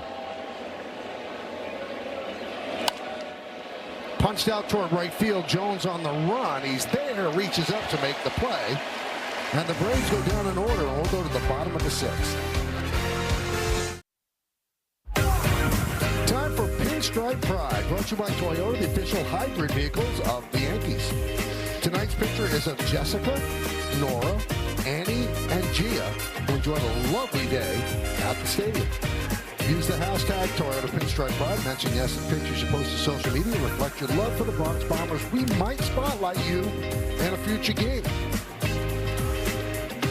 Bottom of the 6th inning, Rice, Ramos, Garcia against Tyler Mahle.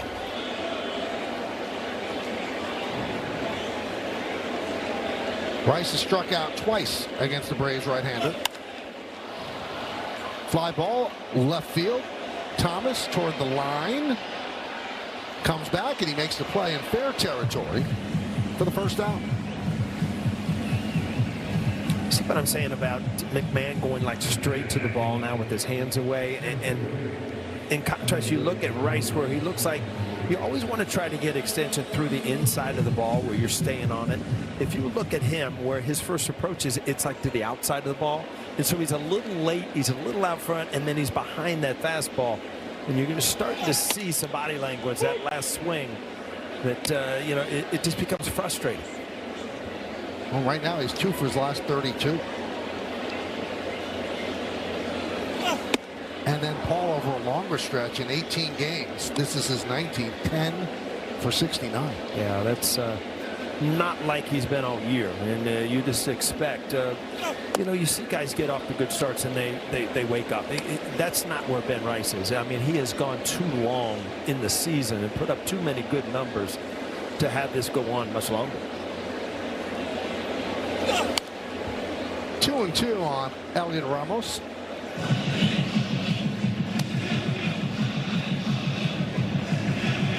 .31 home runs and 73 ribbies, and Rice struggling right now, and he has been the Yankee offense.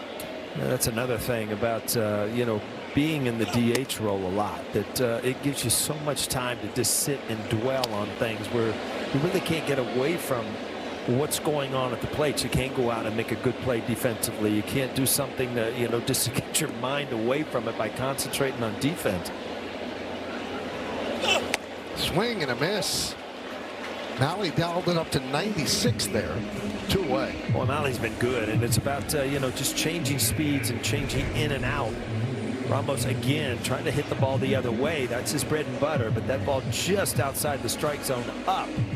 And the ball has good carry where it stays there. The barrel goes under. Yankees have struck out 8 times against Mahle, walked twice. And they have 2 hits, a couple of doubles. One was a leadoff double in the 4th, didn't get him home. One was a 1-out double in the 5th, didn't get him home.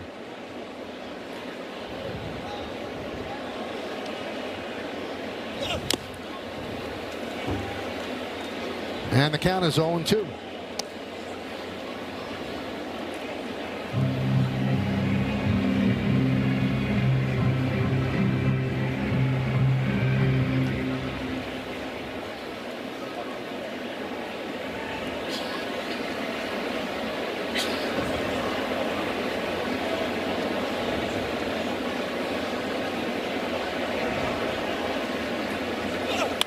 Line drive, it's a base hit.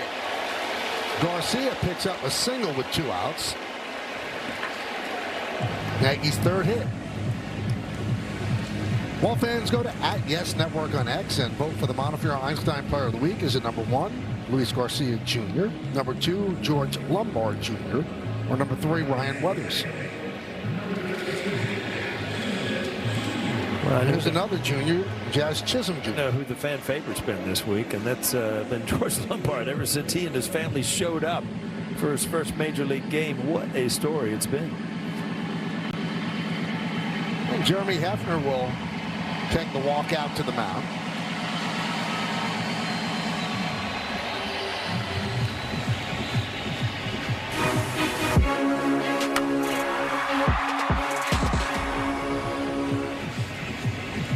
Braves had a rough year last year, derailed by injuries. Brian Snitker, longtime Braves employee, many different jobs.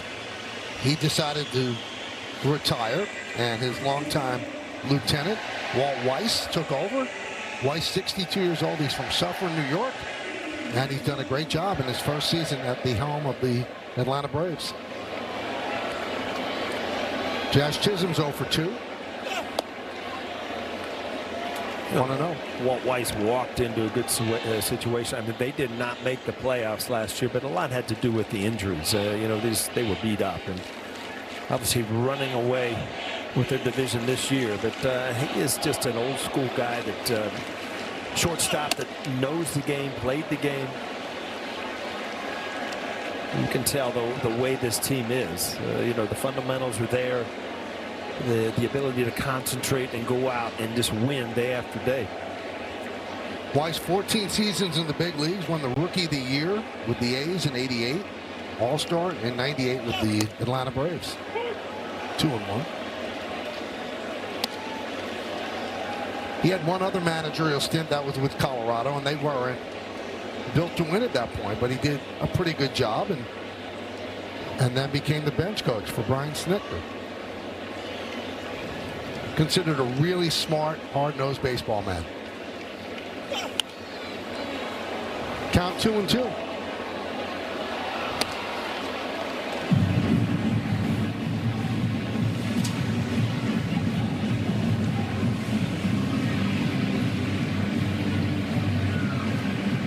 Garcia at first, held there by Olsen. 2 outs, bottom of the 6th. 0-0.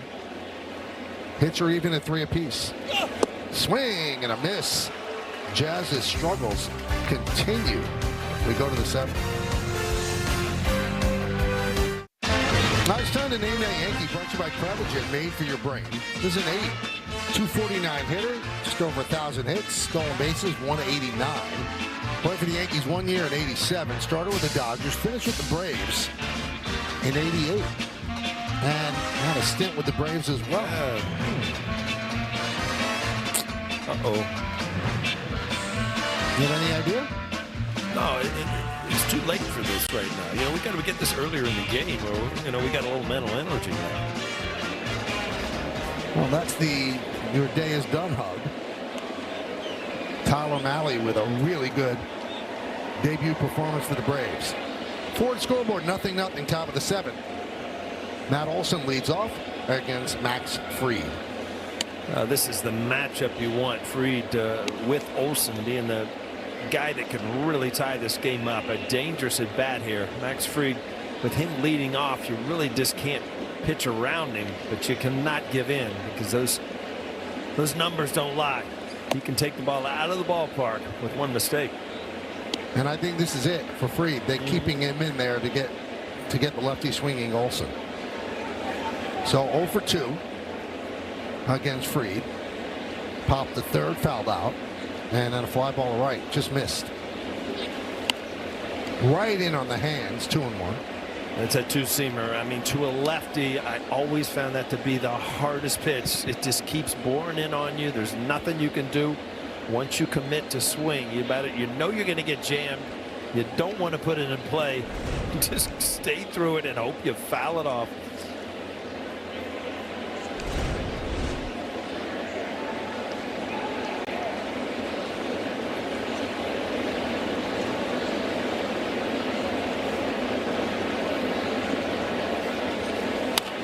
Line foul.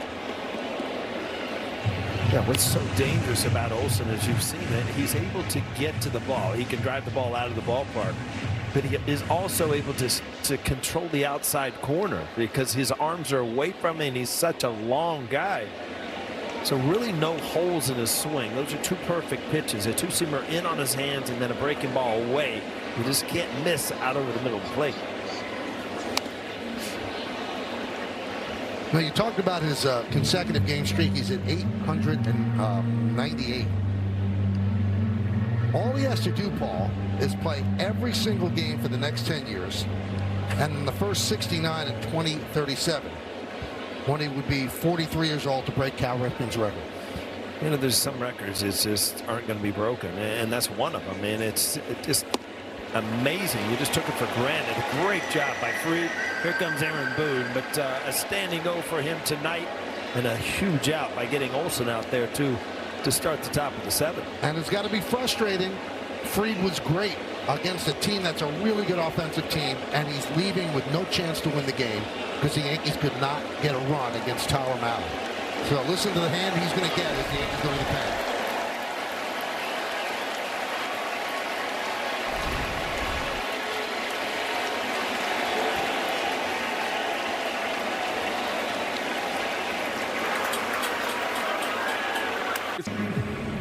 Welcome back. The Yankees signed veteran catcher Mitch Garver to a minor league deal. He's another option, adds a little depth at the catching position, also another option at right-handed bat.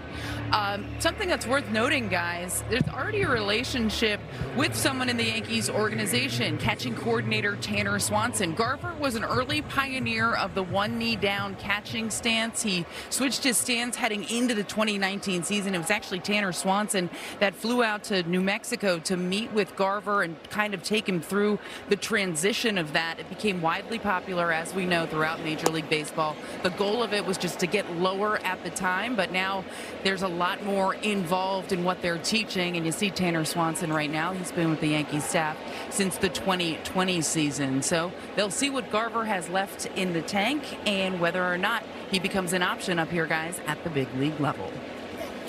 It's a flyer by the Yankees. They're just taking a chance, and you know, you can't make any trades anymore after the trade deadline. So they take a chance on Mitch Garver, 35-year-old right-handed hitting catcher. Fernando Cruz, 54 games this year. You see the numbers. Facing Dubon, 1 for 2.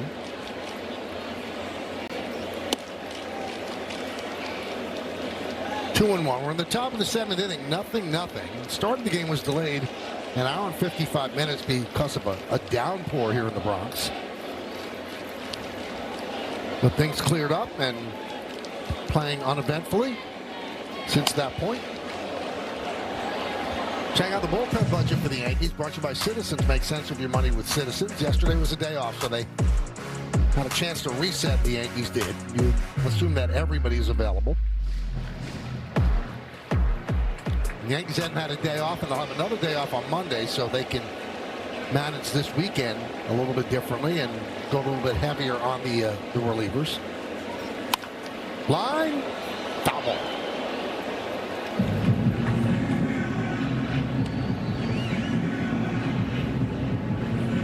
Ramos just made a front.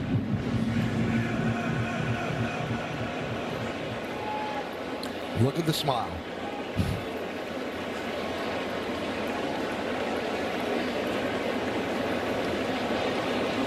Two.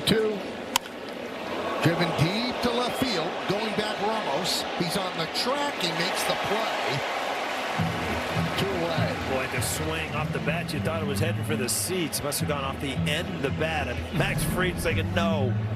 Let's see. Yeah, right off the end of the bat, which kept it in the ballpark. Ramos makes an easy play.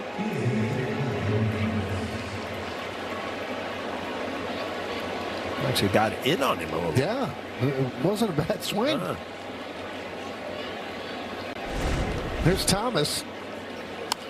No, pinch hitter Michael Harris, the second pinch hitting for Thomas with the righty in now.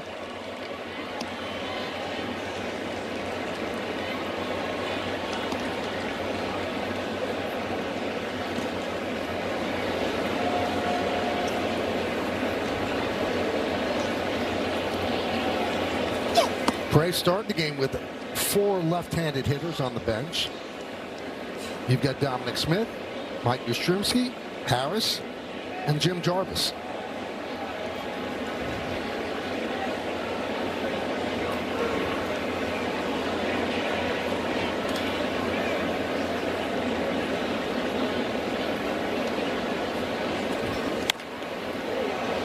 Fly ball on the left side. McMahon giving it a look in foul territory. He runs out of room.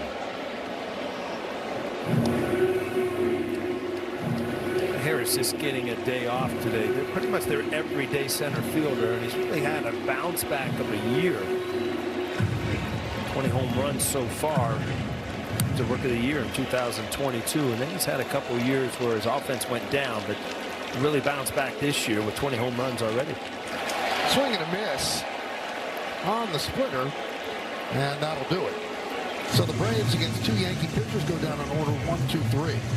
At the end of 6.5 innings of play, it's time for the 7th inning stretch. Yankees and the Braves, 0-0. Max Fried likes what he sees, and we're going to stay right here as we honor America here in the Bronx.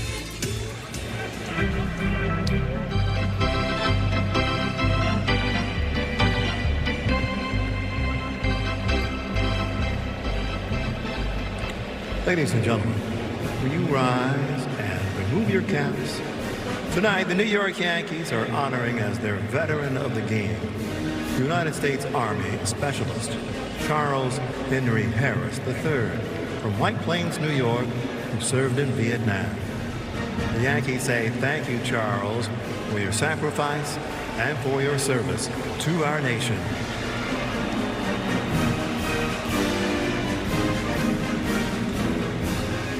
And now, ladies and gentlemen, please join us in singing along with Robert Merrill's rendition of God Bless America. God bless America, land that I love. Stand beside her and guide her. Throw the light with the light from above. From the mountains to the prairies, to the ocean, white with foam. God bless America, my home, sweet home. God bless America, my home, sweet home.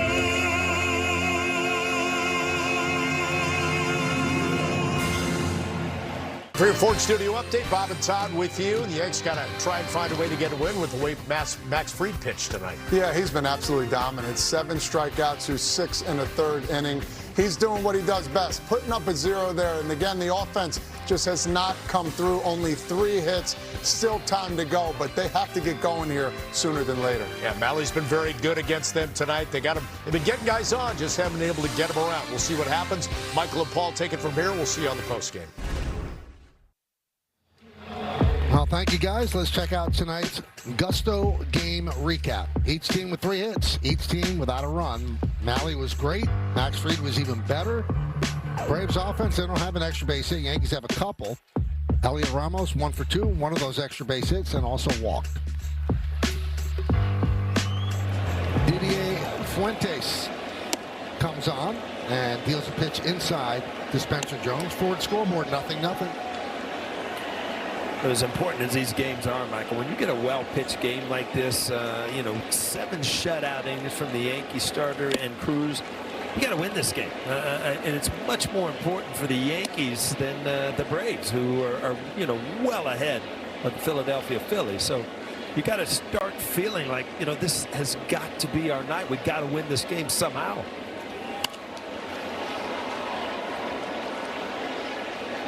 Well, I'd say the closest they came to a run was in the 4th inning, a leadoff double by Ramos. He stayed there after Garcia and Chisholm made out, and then the man at the plate, Spencer Jones, drove Mauricio Dubon back to the 408 side, but Dubon made a nice play to end the inning.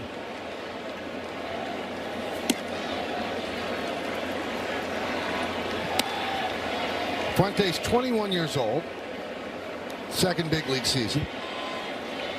He throws his 4-seamer, Paul, with 3 fingers on the ball. A lot of times they do that for control.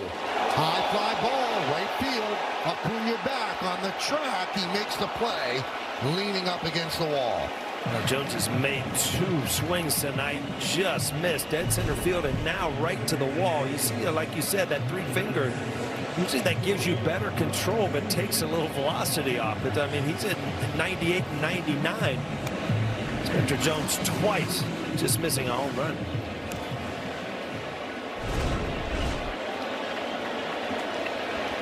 So Harris is now in center as Dubon moves to left. George Lombard Jr. takes outside from Fuentes.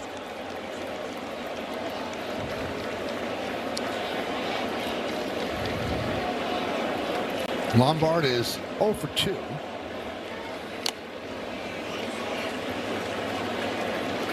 Fuentes throws hard.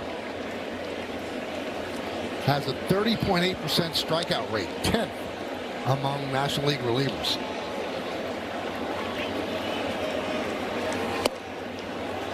One and 2.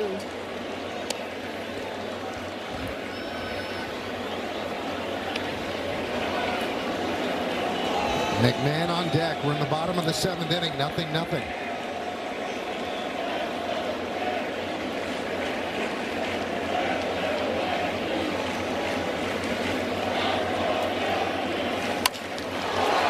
Driven out to center field. Harris makes the play. Tell you what, Paul, the ball's not really carrying. No, you've seen some balls off the bat you thought were in the stands, and everything seems to be dying in the outfield, to your point. Help America's Heroes. Donate $11 a month and amplify your impact with a car or land donation. Go to t2t.org.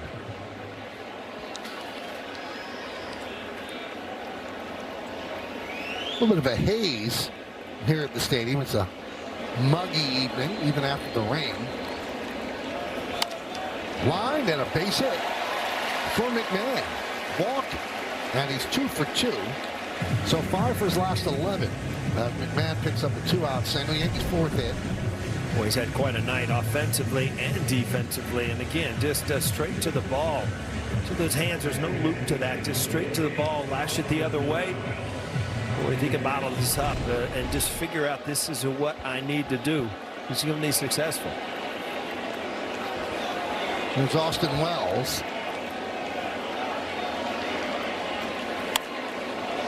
Foul back.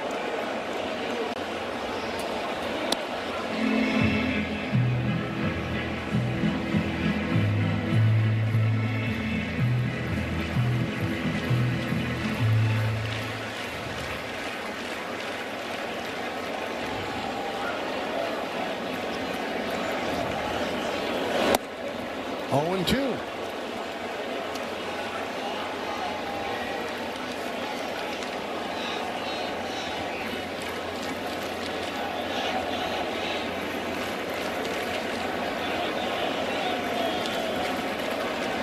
Wells 0 for 2 tonight.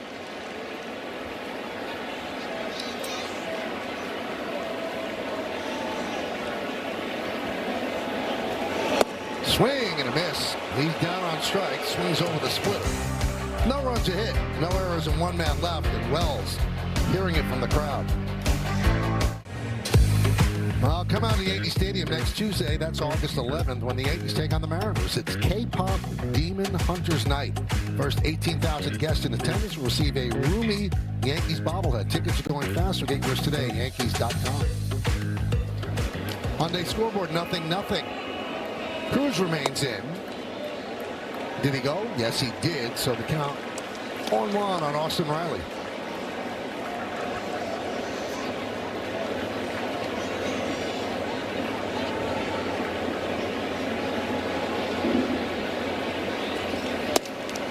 Riley did not have a good first half.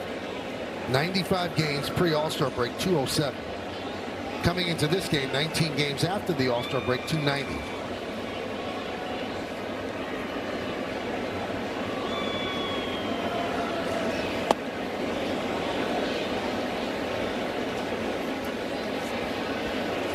Very emphatic check.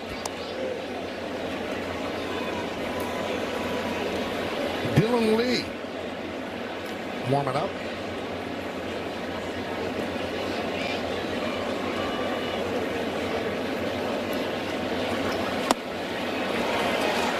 2-2.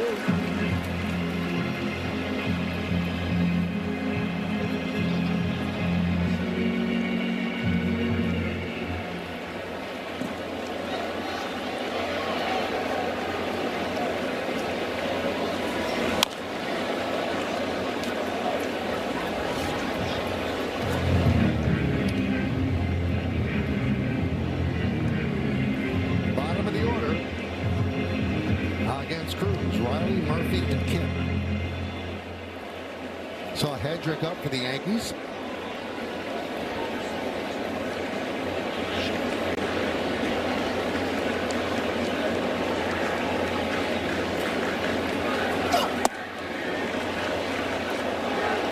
This with the fastball.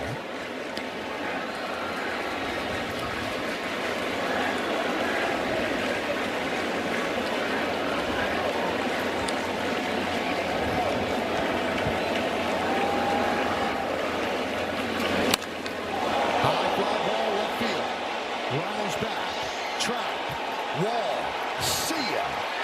It is 1-0 Braves.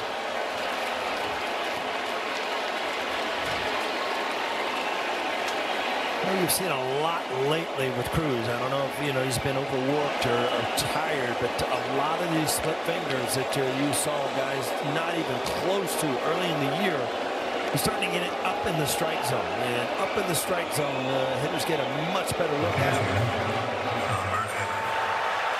He's 14th of the year. We talked about the Braves, 156 home runs now in the year. That's a lot. They hit a lot of home runs.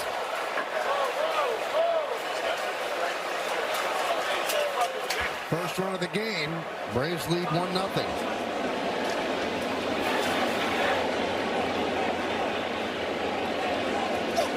And as Paul said, Braves have a good bullpen. You see that split finger, when it gets up, it doesn't dive down. It just kind of rolls. And earlier in the year, you saw him always missing down out of the strike zone, and you'd get a swing and a miss if it was close. Up in the strike zone, hitter gets a good look at it.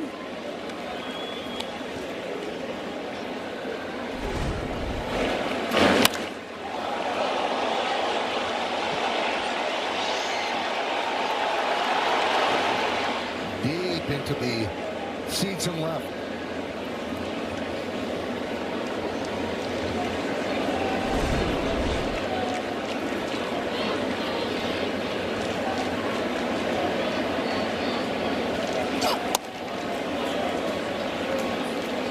One and two. We've talked about the old timers day tomorrow, Michael. Once you get to the game, I mean, you got a premier pitching matchup. Chris Sale, Garrett Cole. So it's not going to get any easier for the Yankees in this series to score runs. There's a splitter that dives down, and Murphy swings over the top. One away. Yeah, such a different movement with this ball down in the strike zone. To watch, it ends up almost in the dirt. Doesn't hang up in the strike zone where you can get the bat on it.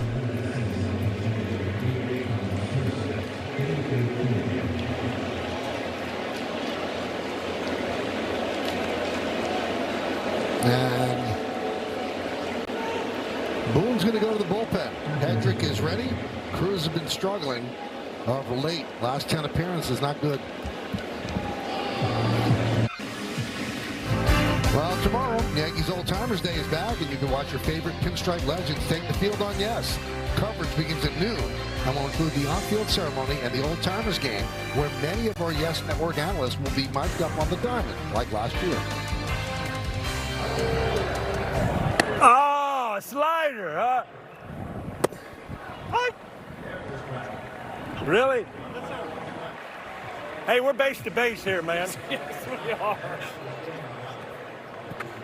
That's enough running.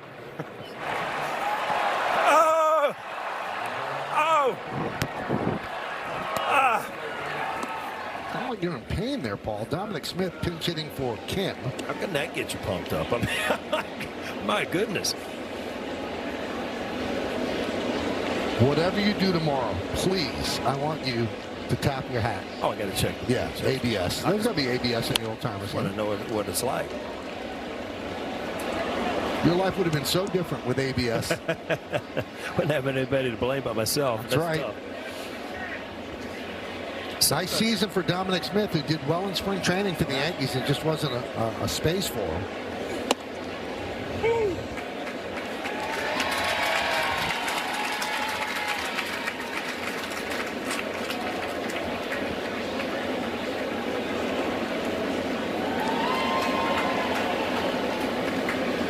One-two.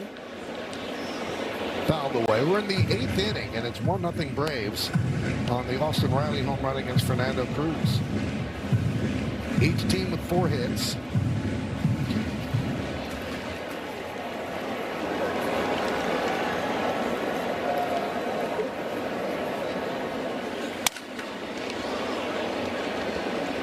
Now, we always see that shot from center field, and if you look, part of the batter's eye is that area behind that black window.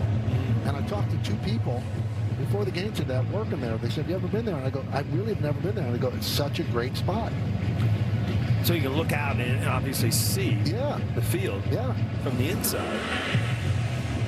I mean, that's kind of, we perch right above that for our playoff. So you and I, we've been out there a lot, you know, with our fall clothes on, ready for the playoffs. Right. So I've got to duck in there at some point. So that was broken back. So Dominic gets a new one. 1-2 count against Hedrick.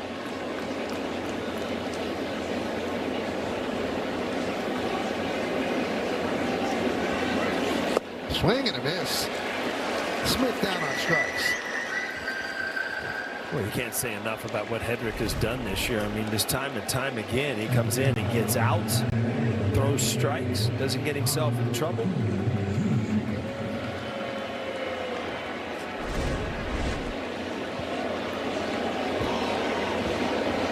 There's Acuna Jr. You know, Audrey really gave you a toy tonight. That's unbelievable. This charger thing. Every time I look at it, you're plugging it in something else. Because I forgot all my chargers today, but this is amazing. I might really lift it. It wasn't a giveaway. Yeah, no. It goes back. It's a giveaway if I won't give it back.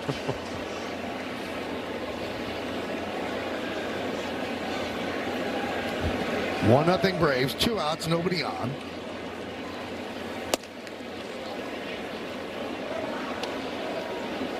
Every year when you build a bullpen, you've got to have a guy like this that's going to exceed anybody's expectations. And the Yankees like Hedrick, but nobody thought that he's going to be sporting a 1.39 ERA. Grounded and grabbed by McMahon. Throw to first, not in time. So Acuna, who sometimes just jogs to first, decided, well, that's almost a base hit. Yeah. You know, McMahon did everything he could. I mean, this ball's going down the line. Acuna, you're right, gets out of the box, and he's got good speed. Just outran the baseball. It had a weird spin on it. It looked like it was going foul, then it kind of shot back in fair territory.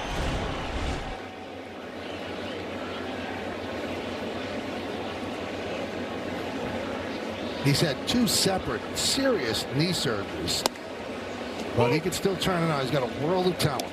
So he picks up the 2nd hit of the evening. You mentioned his MVP. You know, he stole 78 or 79 bases that year too. I mean, it was just an amazing year. And a strike to Drake Baldwin. Drake 1 for 3.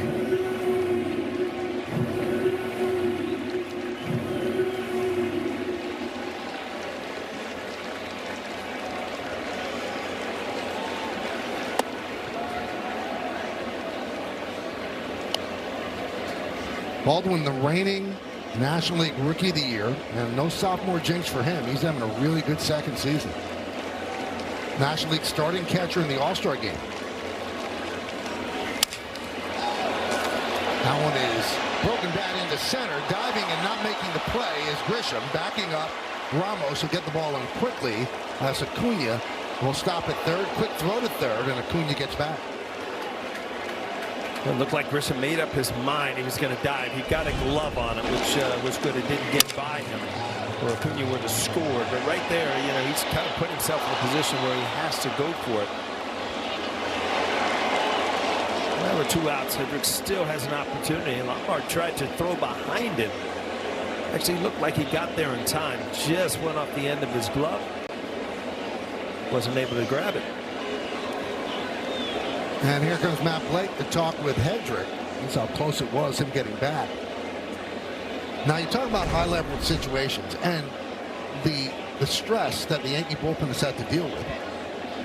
Paul, with the offense the way it is, this is an enormous out to get. You can't let another run score the way the Yankees are not scoring runs. Yeah, I mean, they're down 1-0. You're looking at a big hit here that, you know, the way the offense is going, it almost puts it out of reach. I mean, and right now, you know, you're looking for one swing in the back can tie the game, but, you know, not if the Braves are able to tack on runs here. So you're right.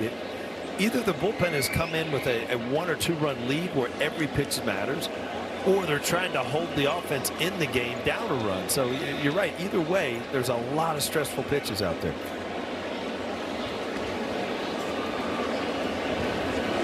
So Acuna cools himself down as the mound meeting is broken up. Baldwin has 2 stolen bases. He's held at first there by Garcia. Albies at the plate. And a strike.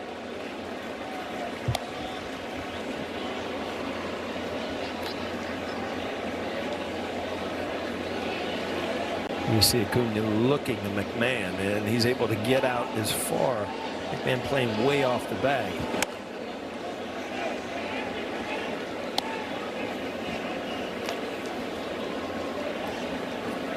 Better numbers against lefties than against righties.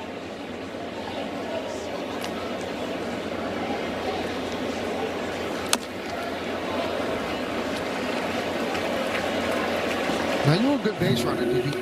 Were you ever tempted to steal home? No, I mean, I didn't have that kind of speed, but you know, there are times where you know, guys with good speed, you know, the pitcher gets so locked in and the third baseman's back so far, you just have to let the hitter know somehow, because you don't want him swinging when you're stealing. Yep. And that threat goes away with 2 strikes, because the hitter has to protect. You can't just step aside and let you slide home, because it could be a called 3rd strike.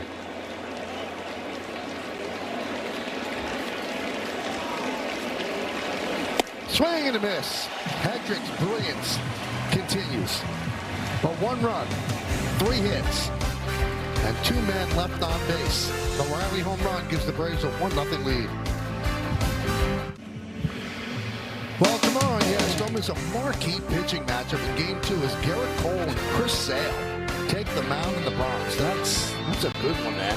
Pre-game coverage starts at 2:30, leading up the first pitch shortly after 3 on Yes and the Gotham Sports app. And another reminder, Yankees Old Timers Day precedes the game, and Yes will cover all the festivities starting at noon. So spend the whole afternoon with us. Dylan Lee, one of 4 lefties in the bullpen. He takes over, and a pinch hitter, Rosario, for Grisham. So Jarvis takes over at shortstop.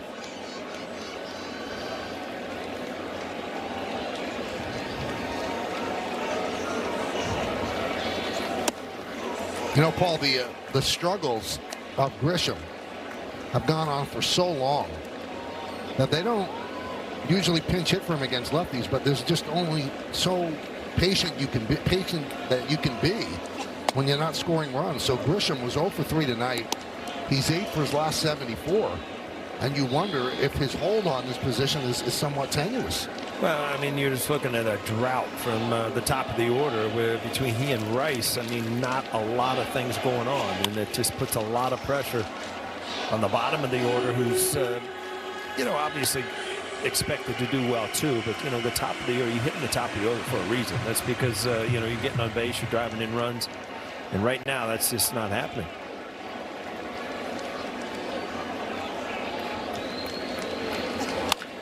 And also, when you're leading off, it's mathematical. You are seeing more bats than anybody else in the lineup. You're guaranteed to see more bats until Trent finds it again. You have to wonder if he's got to recalibrate and maybe change the lineup up a bit.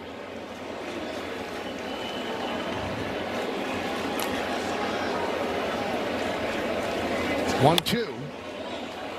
Pop foul and out of play.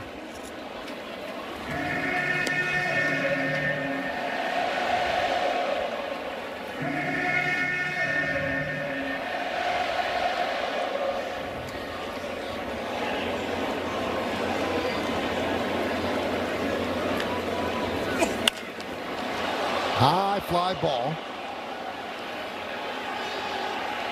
Acuna will make the play. One down.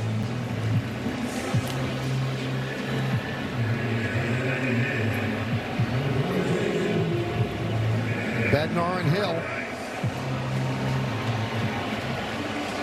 So here's Rice. Boy, if you believe in Dew, he's 0 for 3 today. 0 for his last 17. 2 for his last 32. Not had a home run in 10 games.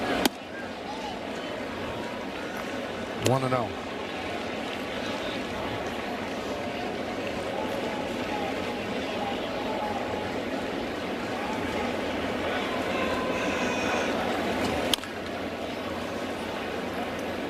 Paul, what are you seeing with Rice? It just looks like he's getting out to his front side a little bit quick, which causes him to come around the ball a little bit. And he was so quick inside early in the year where he's kind of lunging out, where he's taking a lot of the balls inside and not able to really go with the ball away.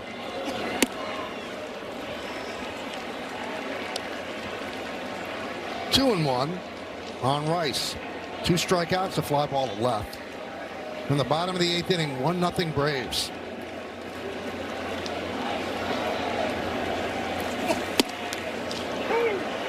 Two and two.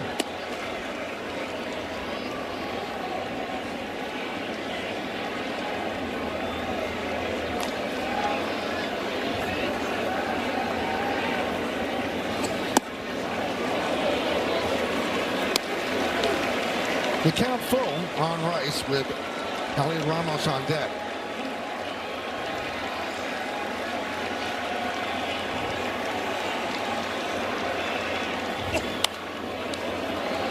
Foul back.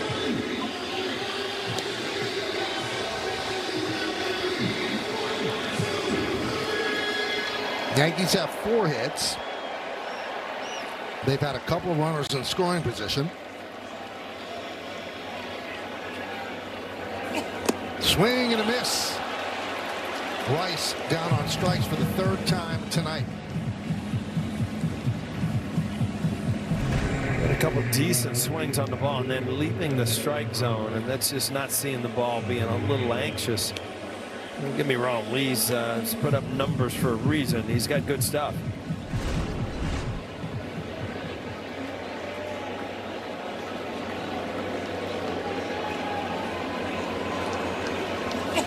Ramos takes high. Dylan Lee comes into the game 2.06 ERA, 7th best among National League relievers with 30 more innings.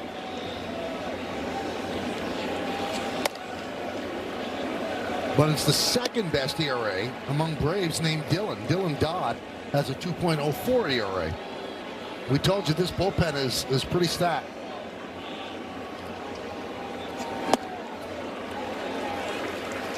And they're doing it without one of their key guys, Robert Suarez, who's been injured. Goldschmidt grabs a bat.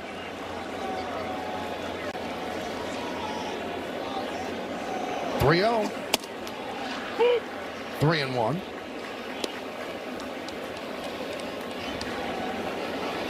Four righties, 4 lefties for Walt Weiss in the bullpen.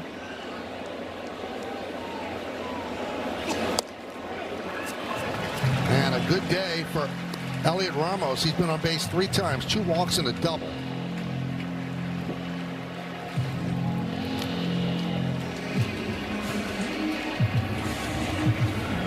And that'll bring up Luis Garcia Jr. He's 1 for 3. You get Garcia, Chisholm, and Jones. You just wonder who Goldschmidt was getting loose for.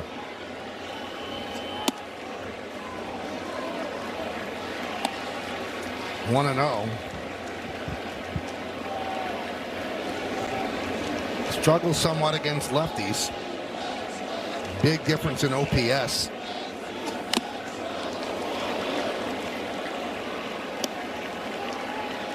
His .560 slug is only topped by Yordan Alvarez's .640. Yankees need some slug right now. Garcia with 24 home runs.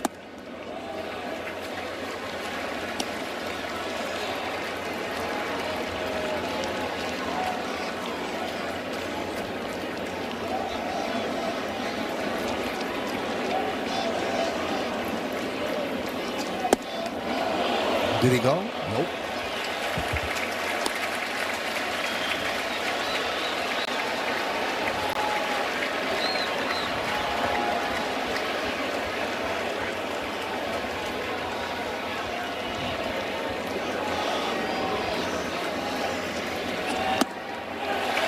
And he works a walk.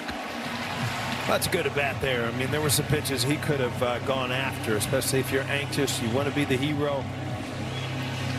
To take the walk. Now the Yankees are going to pinch hit for Jazz and send up Paul Goldschmidt.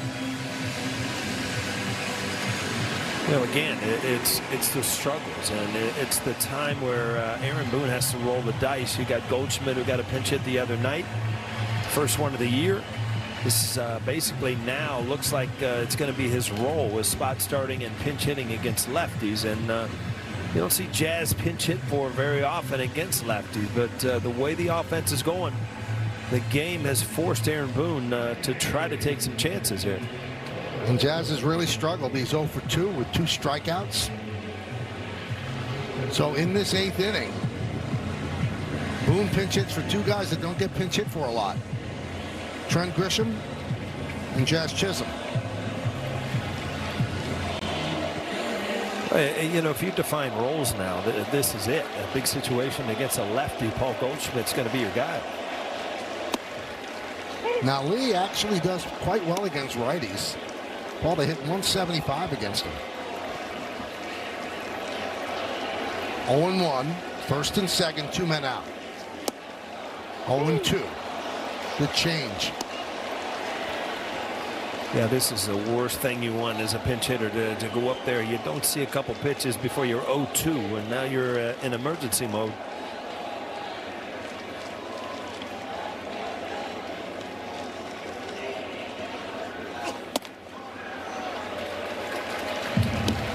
Goldschmidt 1 for 11 as a pinch hitter this year. That one hit came against the Cardinals in the previous series.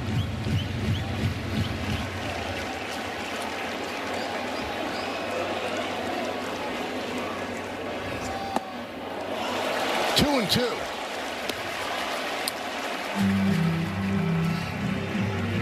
Couple of 2-out walks by Ramos and then Garcia. Now a 2-2 count for the pinch hitter Goldschmidt, hitting for Jazz Chisholm. Bottom of the 8th inning, 1-0 Braves. Line down the line, foul.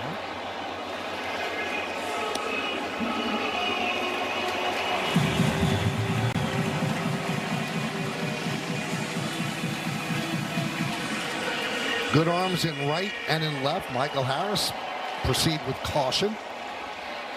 Acuna has an unbelievable arm. 2-2. Swing and a miss. Goldschmidt down on strikes. We go to the 9th inning. It's 1-0 Atlanta. It's time to find out the answer to Name That Yankee. This is a tough one. You see the numbers, you see the teams. Finished with the Braves in 88. It's Jerry Royster. Hey, Royster. Wow. That. Go to the ball. Hitters like Jerry swung away at normal. Pittsburgh showing power the other way. Another. How about that play? Turning a hit into an out. And how about that catch? That's robbing a home run. And then with the Yankees, Jerry Royster. New pitcher for the Yankees, Tim Hill.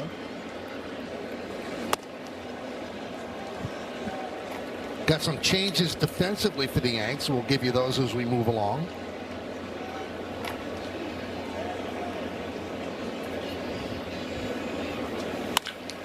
Driven into right center field off the bat of Olsen. That ball is gone into the Yankee bullpen. Couple of solo home runs for the Braves. They lead 2-0.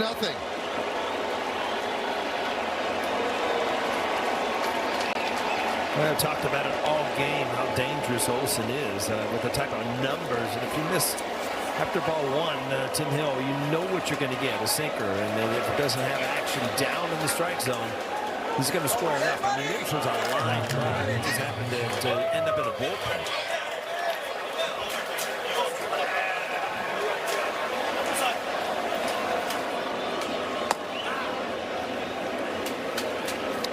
One and 0 on Dubon. So 6 home runs in the last 10 games for Olsen, his 33rd of the year. You know, Tim Hill, for the longest time, has been so incredibly reliable and consistent. But last month or so, he's been yielding the home run a lot. And that's just not him. Since he's joined the Yankees, he's been automatic out of the bullpen. And you want to see contact, though, but you want to see contact on the ground with that good sinking fastball. Like that. Nice play there by McMahon to retire Dubon. After ball one, you see this sinker, you know, inner half, but kind of belt high. And Olsen just too good of a hitter. Well, what a beautiful swing. If you're an Atlanta Braves fan.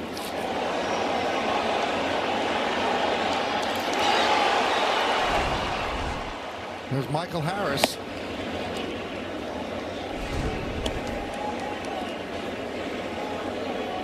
Big stride. Yeah, you know, his hands away from his body. He has no problem getting to that inside pitch.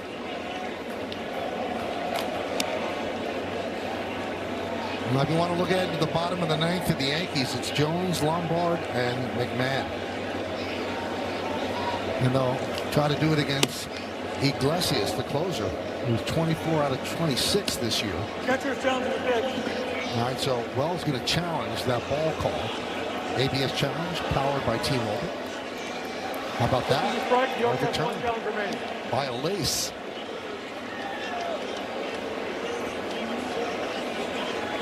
So the count goes now to 2-1. Up the middle, Caballero will make the play. Caballero takes over at second. Jones moves from right to center. And Rosario takes over in right field.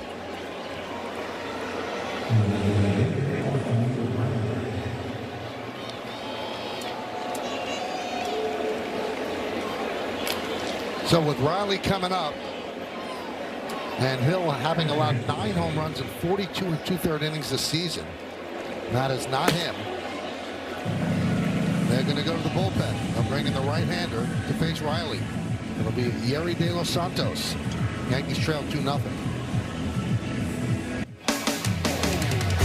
Yankees baseball on Yes is brought to you in part by Charles Tyrrell, making it easy for men to dress well. Visit ctshirts.com.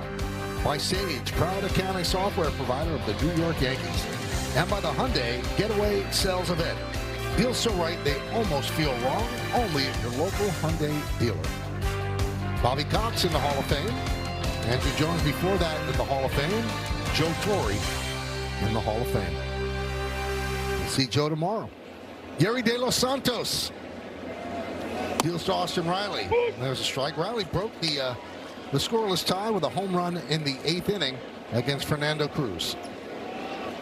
Last time De Los Santos pitched in the big leagues, June 29th, implying his trade in Scranton. Center field. Jones drifts back, makes the play, and that'll do it. But Olsen's home run gives them some breathing room It is a 2-0 Braves lead. Can the Yankees rally in the bottom of the ninth? Well, fans, stay tuned for tonight's WB Mason Yankees postgame as Bob Lorenz, Todd Frazier, and Adam Ottavino are back in the studio with highlights and analysis. Meredith Marakovitz gets player interviews in the clubhouse, and we'll hear from Aaron Boone on the Managers Report. It's all coming up next on Yes and the Gotham Sports app.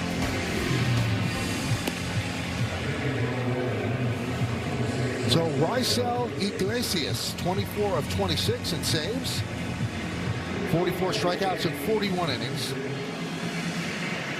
And he's going to try to nail down the final 3 outs. It'll be Jones, Lombard, and McMahon.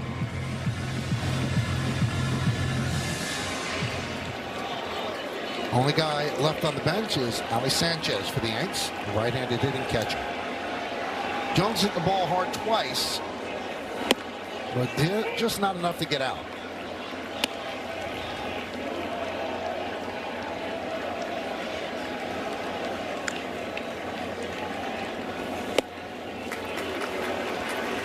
Iglesias, 36 years old, 12 big league season. He finally made his first All-Star game this season.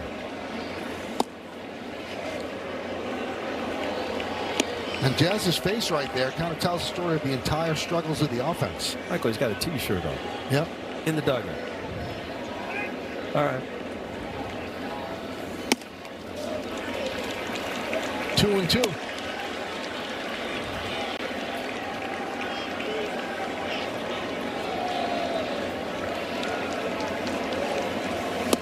Swing and a miss on the change.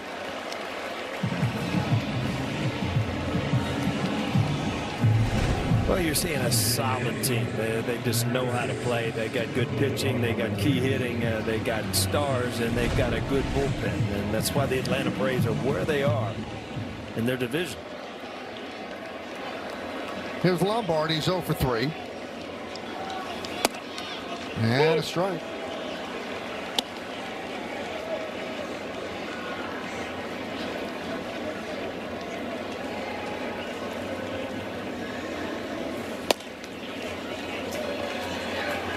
One and one.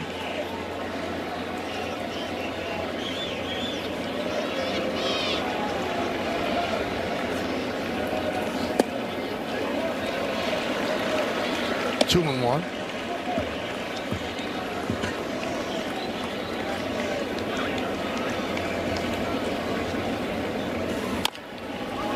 Dribbled slowly. It's going to be a base hit. And it's thrown past Olsen. And goes down into foul territory. And Lombard's going to go to third. Acuna finally retrieves it and gets it in. So that's going to be a base hit. And then an error on Iglesias, the throw in by Olsen. Well, it's not hit hard, but you're seeing what Lombard does. He he does put the ball in play, and you never know. He gets down the line, kind of an errant throws is gone, and this thing actually gets on top of the wall and starts rolling down. Lombard looked like Little League. Just keep running until they stop you.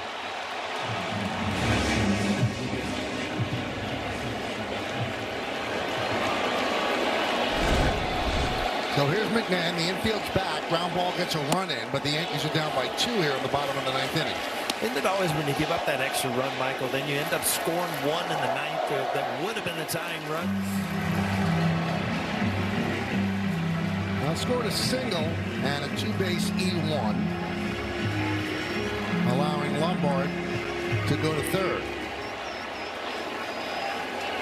McMahon 2 for 2 with a walk, single and a double. 1 and 1.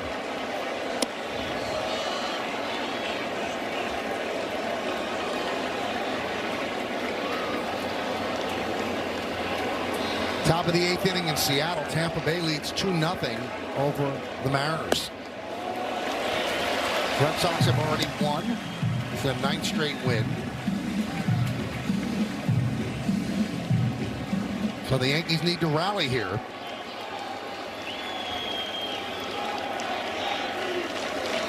Swing and a miss, 2-2.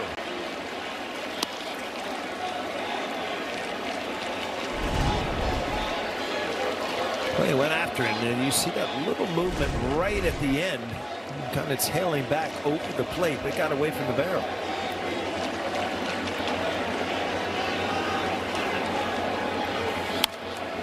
Foul back to the screen.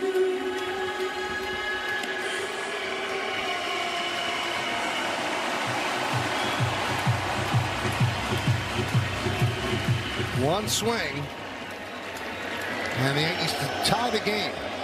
2-0 Braves, bottom of the ninth.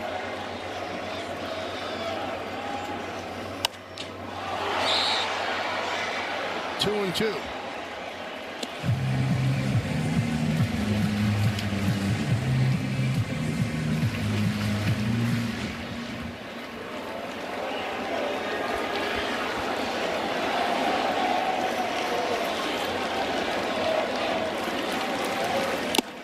And that one's tipped into the glove of Murphy. 2 away. Yankees down to their final out. Yeah, fastball, then went back to the changeup. Got him way out in front, and you see the movement down and away off the plate. Tough pitch. So Wells, who has been swinging the bat better of late, has not had a good night. He's 0 for 3 with 2 strikeouts. And a strike.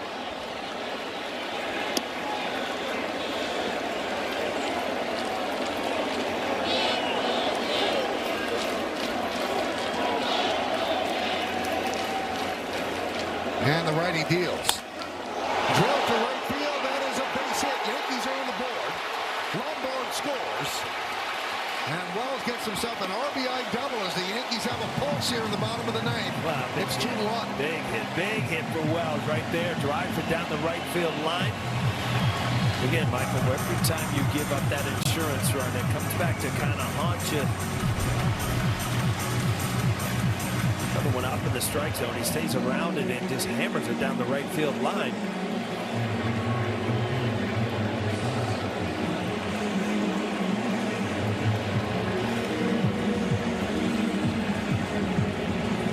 th ribby for Wells. So he's the tying run at second. Rosario at the plate. He pinch hit for Grisham in the 8th inning and had a fly ball to right.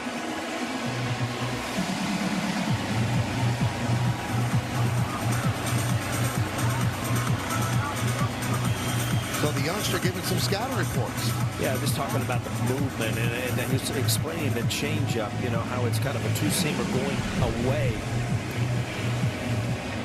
Lombard started this with an infield single.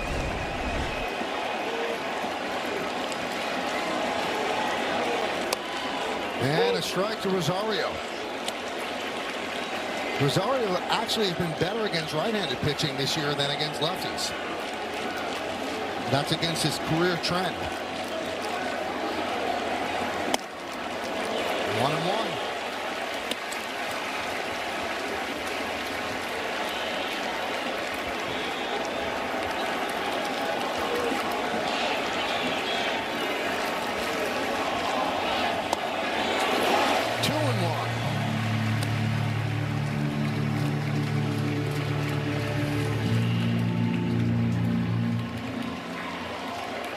Wells at second, 2 men out, 2-1 Braves, bottom of the 9th inning.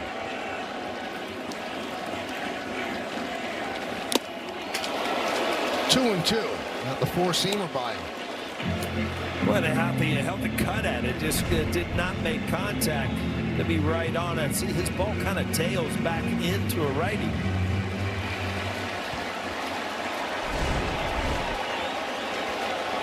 The 2-2. 3-2. Ben Rice is on deck.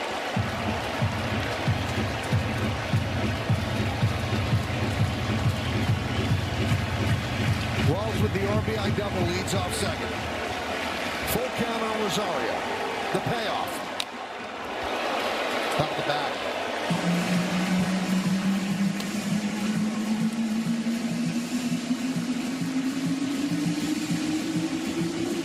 Those are the numbers lifetime against Iglesias.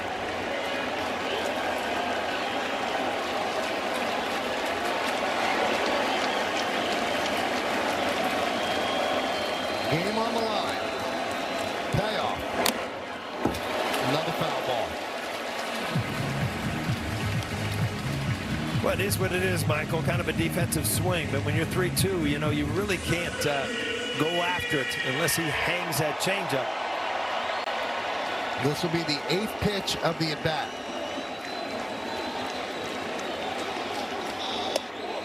Just missed. A walk to Rosario. Well, this is what you want. You want Ben Rice, who has been struggling to come up in a big situation, possibly come out of it. He had one swing, but a great job by Rosario to fight off a lot of stuff and get the guy up to the ball, to the plate. And Ben Rice with an opportunity to tie this game up or even take him ahead. 0 for 4 with 3 strikeouts for Rice. Struggled over the last 19 games. Here's the spot. Missed outside, 1-0. Catcher is challenging the pitch. And that's going to be challenged by Murphy. ABS challenge powered by T-Mobile. Pitches the ball. Atlanta has 1 challenge remaining. The call was correct by Mark Rippinger.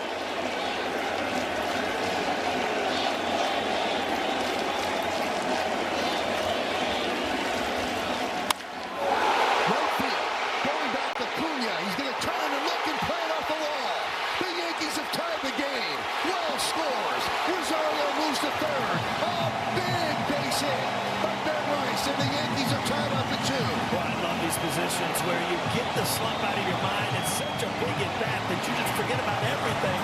You're talking about a foot or two from this game being over with a 3-run homer, but this ball could not be hit any harder. Just a hammer for Ben Rice. You wish you would have got a bad carom, and somehow, some way, Rosario could have scored. But to keep it going, you got a tie game and an opportunity right here. Ramos to put this thing away. Hit too hard for Acuna to get back and make the play. Plays the carom beautifully, stopping Rosario at third. So here's Ramos.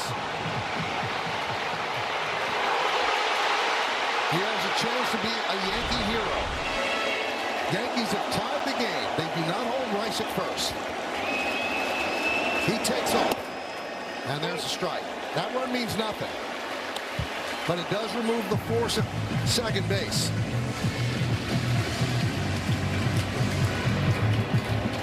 That's defensive indifference. And Ramos gets plunked. That'll load the bases. Ramos has been on base 4 times tonight. Yeah, you just wonder if Walt Weiss will stay with Iglesias or go to the left-hander in the bullpen with Garcia coming to the plate. Looks like he's making a move to go up the dugout steps. Nothing yet, and here he comes.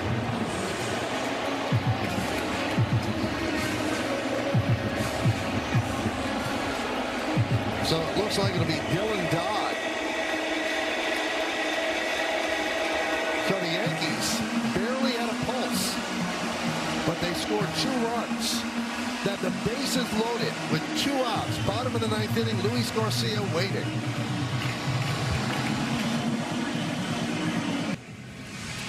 Well, fans, when you get Gotham, you can stream live games and exclusive Yankees content. Download the Gotham Sports app to get highlights, features, podcasts, original series, and so much more. If you get Yes on TV, then you get the Gotham Sports app for free, so download and sign in today.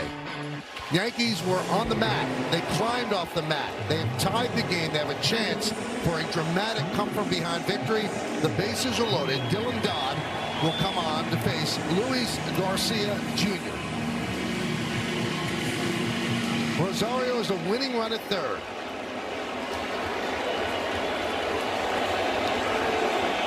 Dodd deals. A strike. Garcia introduced himself to Yankee fans with this. Doesn't need to go yard. He just needs to get that run in from third.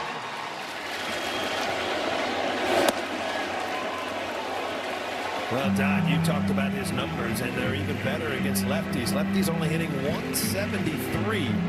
We're a tough at bat for Garcia. If you were Rosario, you could get off as far as you want. Anything in the dirt. Take a chance to try to score. No 1-1. 1-2.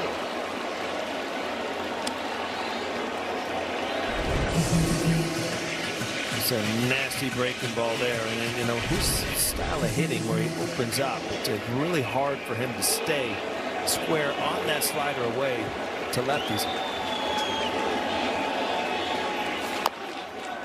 Dribbled in front of the plate, but foul. Kick foul.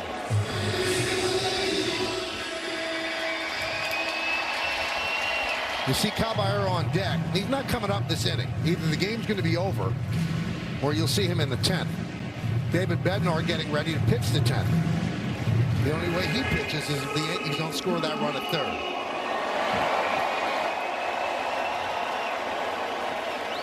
One and two on Garcia Jr.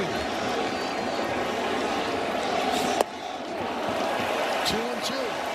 Caballero, if you look at him on the on-deck circle, just hanging out on the wall, I don't think he took it a bat out there. He's just got the best seat in the house.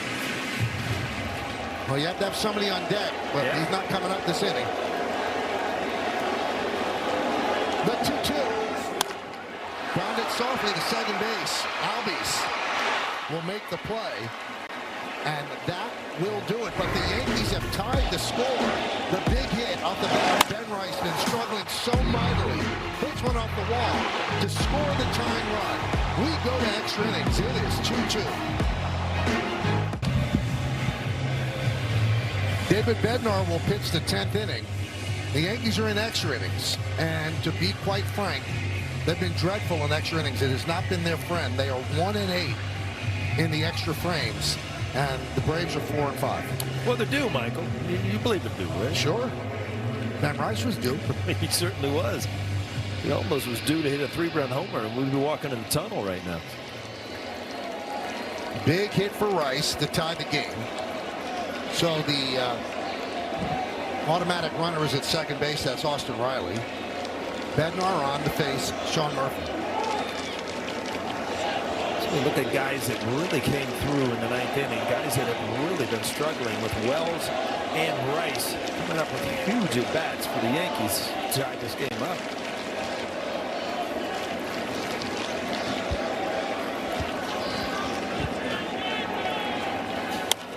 It's so important to finish this off and win the game, because if you end up losing in extra innings and you've used your relievers way more than you want to again and you don't get a win out of it, that stings. So since the extra inning rule came into effect, they're 29-17 at home, second best in baseball, but on the road that's the second worst. Well, don't worry about that. They're home here at Yankee Stadium.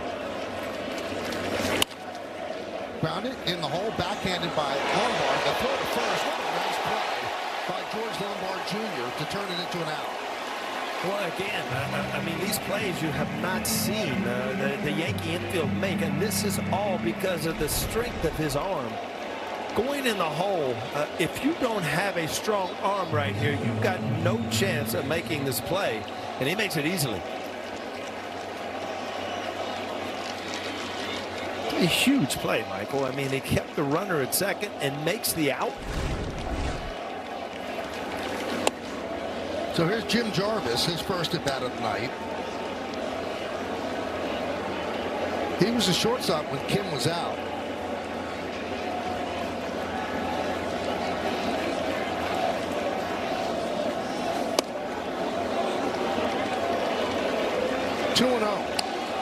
Catcher's challenge to the pitch.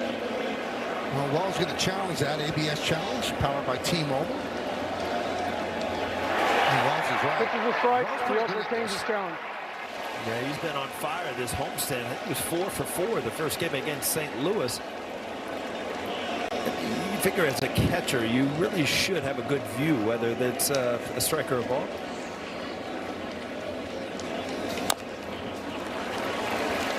One and two.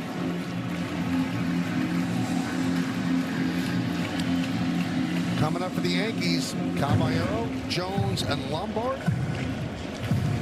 And they'll start it off with Luis Garcia at second base.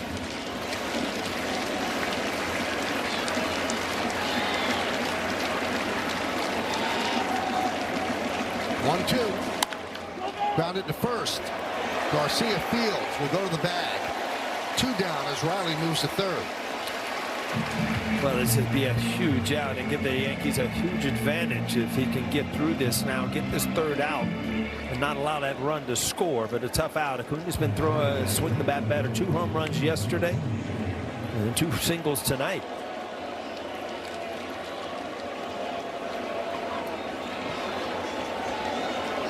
So here's a dangerous Ronald Acuna Jr. Runner at third, 2 outs. 1-0. We've got to, I mean, there's no easy way to get through this. You got Acuna, who's been hot lately, last night and tonight, and Baldwin has had a solid year offensively on deck, a lefty. So Acuna 2 hits and 4 bats tonight. Couple singles. Baldwin also with 2 hits and 4 bats.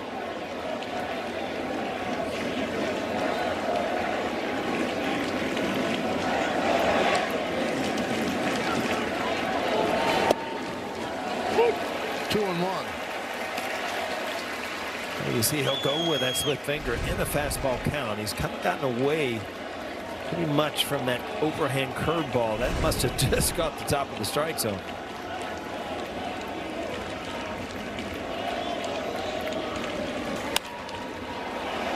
Popped up, shallow right field. Who's going to get it? Oh, what a play by Garcia. He saved a run and kept it tied. What a play by the first baseman, Luis Garcia Jr. Yeah, folks, you don't know how hard a play that is. You're in a dead sprint, kind of catch it over your head. Boy, what a big play. Yeah, the Yankees put this thing away in the bottom. Well, Paul, we knew that Garcia could hit, but the returns on him as a defender, not that great. This was a great play. It was a great play, and the situation of the game makes it even a bigger play because this ball falls in. You've got a run, and you don't know what's going to happen if this inning continues, but just a dynamite play by Garcia Jr. Just tough, the dead run over your shoulder, game on the line. Nobody else had a chance. Oh, what a smile. And you can see the reactions of the fans down the right field line. People were astonished because that looked like it was headed for grass and would have been a run. So he'll be the guy who starts at second base. He's the Manfred man as he made the final out of the 9th inning. Well, Caballero can really handle the bat, so you wonder if you know, you even try to shoot the ball to the right side, or you know, push bunt, drag bunt, anything. He's got a lot of options here. Tyler Kinley comes on.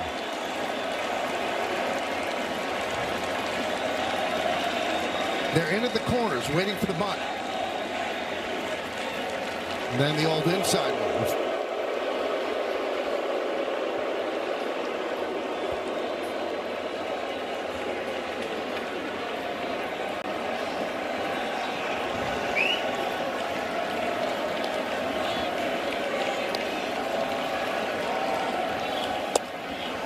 And he kind of flailed at it as he tried to bunt in the count 0-1. It looked like Riley was going towards the bag, and this is a slider away. He was trying to actually pull that ball down to the third baseman, but the ball's out of the strike zone.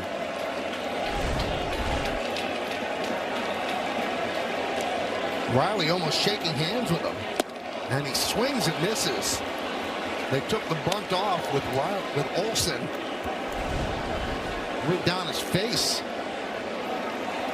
Again, I mean, a good idea, but the ball in the other batter's box. I mean, you've got to have something to work with. And again, he's going to try to get a bunt down.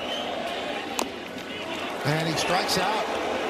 Foul ball off with 2 strikes, and the foul is a bunt. And then you strike out. That is a huge strikeout.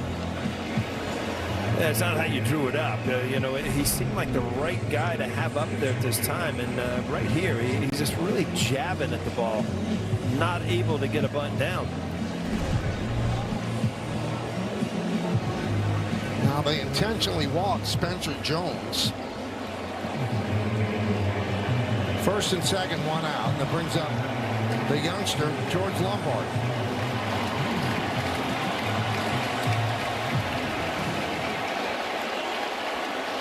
Chance to be a hero.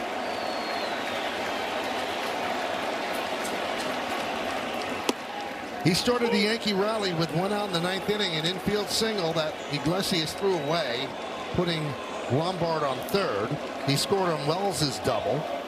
And then later in the inning, Rice doubled off the wall on right to tie the game. We're at 2-2, bottom of the 10th.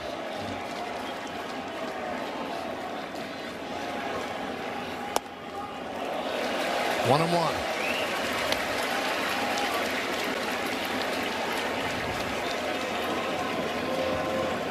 Three hits and 10 at-bats in his young big league career.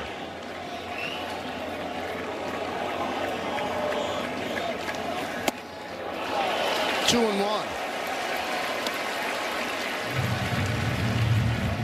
Garcia at second. Jones is at first. Well, Kenley's thrown nothing but sliders. That was a backup there, but sliders away seems to be what he wants to get right-handers hitters out with. 3-1 on Lombard. You got to stay in the strike zone here. Don't assume that he's going to come right after you.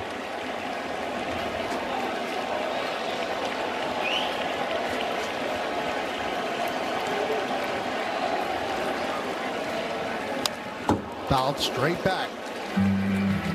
Boy, a good pitch to hit and a good swing. Just fouled it straight back. Again, the slider right on it.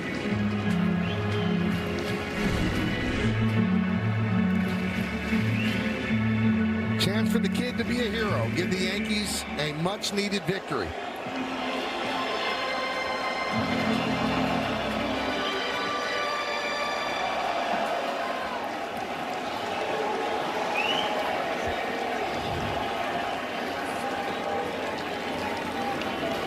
The payoff. He walked him. A lot of poise. And the bases are loaded for McMahon. Well, this is what the Yankees needed. And right there, Kenley doesn't look like he wants to throw that slider over. And now he's going to have to change things with a lefty coming up. Slider away from righties. It's going to be a slider into a lefty. Don't know that he wants to challenge him there. Any kind of contact, anything. McMahon can get this ball out of the infield. Yankees go home with a win. Here comes Walt Weiss. Looks like he's going to bring in a fifth infielder. He tossed a glove, an infielder's glove. So Dubon will be the fifth infielder, and he's obviously can play anywhere. So there'll be two outfielders. They'll be stationed in left center and right center. Harris in left center, Acuna in right center. And Dubon will be the fifth infielder as the Yankees have the bases loaded. McMahon at the plate.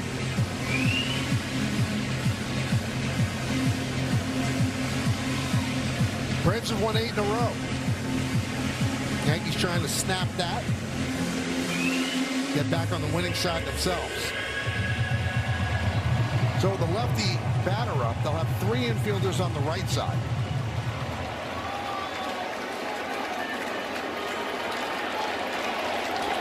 Infield in, bases loaded, 1 man out. Bottom of the 10th inning, 2-2 game.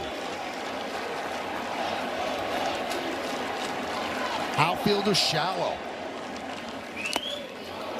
0-1. You're an outfielder in this situation. You come in as far as you could make the throw to get somebody out. Anything over your head would win the game anyway. Boy, a hanging slider right there, Michael, was a pitch that could easily have ended this game. Got to keep battling there.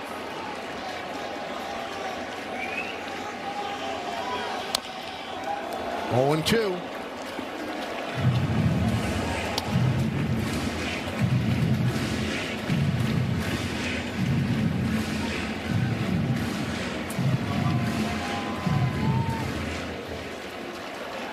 Kenley loves that slider. He could bury one of those down and in the dirt. So if you're Garcia, you got to kind of anticipate this ball and hope that he can bounce one.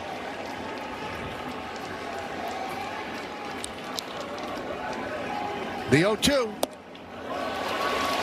1-2 on McMahon. McMahon been on base 3 times tonight. A walk, a single, and a double. Struck out in his other time.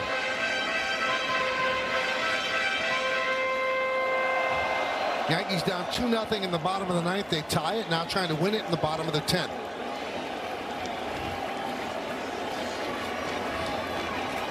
And the pitch. 2-2, trying to tie up McMahon. Yeah, Kenley, to me, looks like one of those guys that wants the hitter to leave the strike zone, doesn't really want to throw strikes. 2 balls, 2 strikes, 1 out, bases loaded.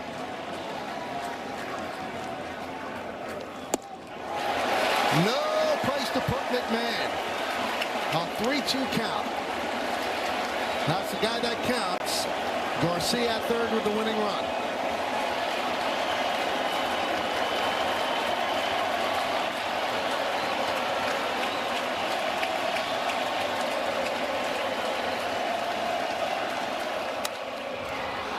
Popped up foul. Riley gives it a look, but it's in the seats about 5 rows back.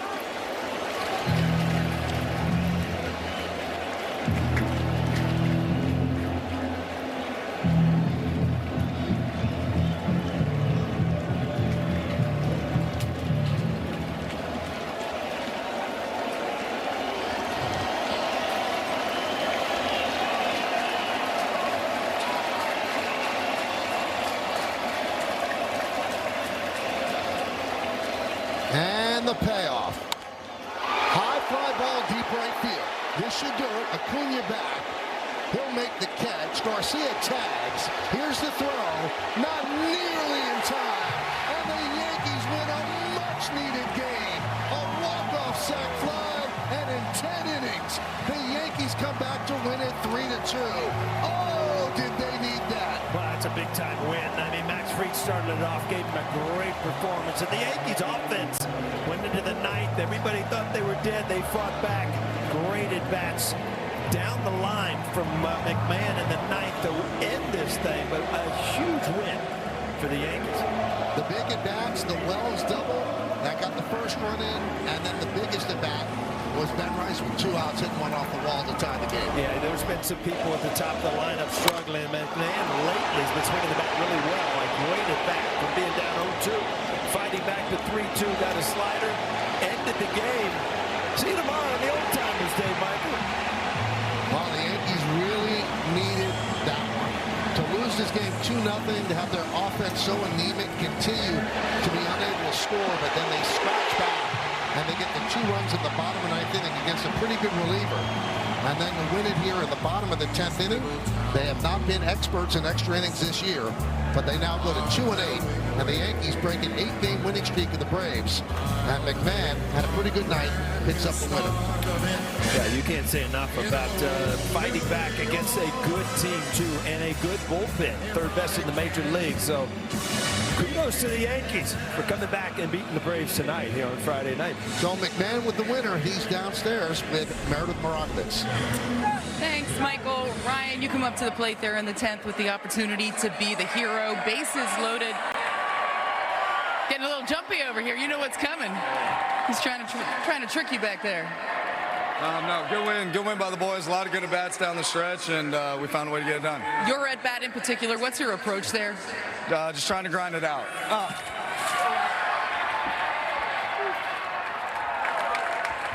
Just trying to grind it out. He made a couple good pitches on me early, and we just got into a battle and got it done. Look at that 9th inning. Runs hard to come by prior to that. Just how much credit do you give George Lombard for just getting on base there and kind of starting things off? That's a tough at bat, man. For a rookie against a wily veteran like Kenley, man, that was really impressive. What did you think of the team defensive effort on the whole? What was that? The team defense tonight on the whole. I thought we did pretty good. Made some good big plays, and just got to make outs. And pitching once again standing out. You had a good view to watch Max Fried go to work. What did you think of his stuff tonight? Yeah, Max, man, he gave us an awesome effort out there, and that's what Nace does. Ryan, congratulations. All right, thanks. Send it back up to you, Michael.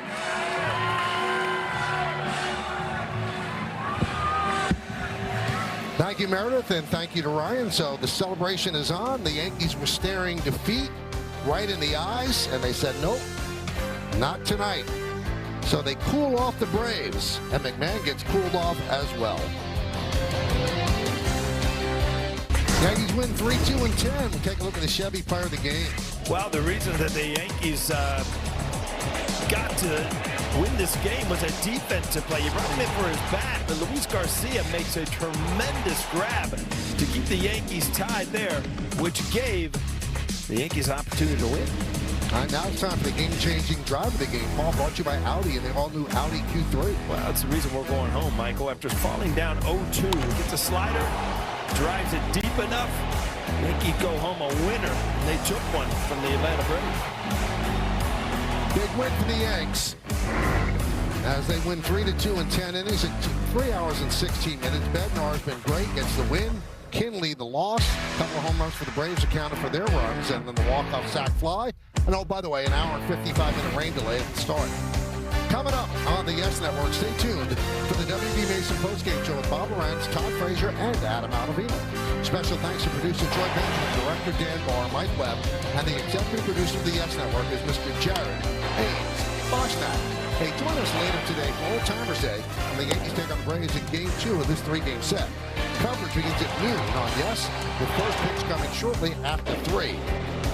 Cole against Seth, not too bad. Once again, the final score in 10 innings. Yankees 3 and the Braves 2. From Paul O'Neill and Mervyn Marakovitz, I'm Michael K. saying see ya Yankee Stadium in the Bronx. Now let's go to Bob Lorenz, Todd Frazier, Adam Altavino, standing by in our Yes Network studios with the post-game show. Guys,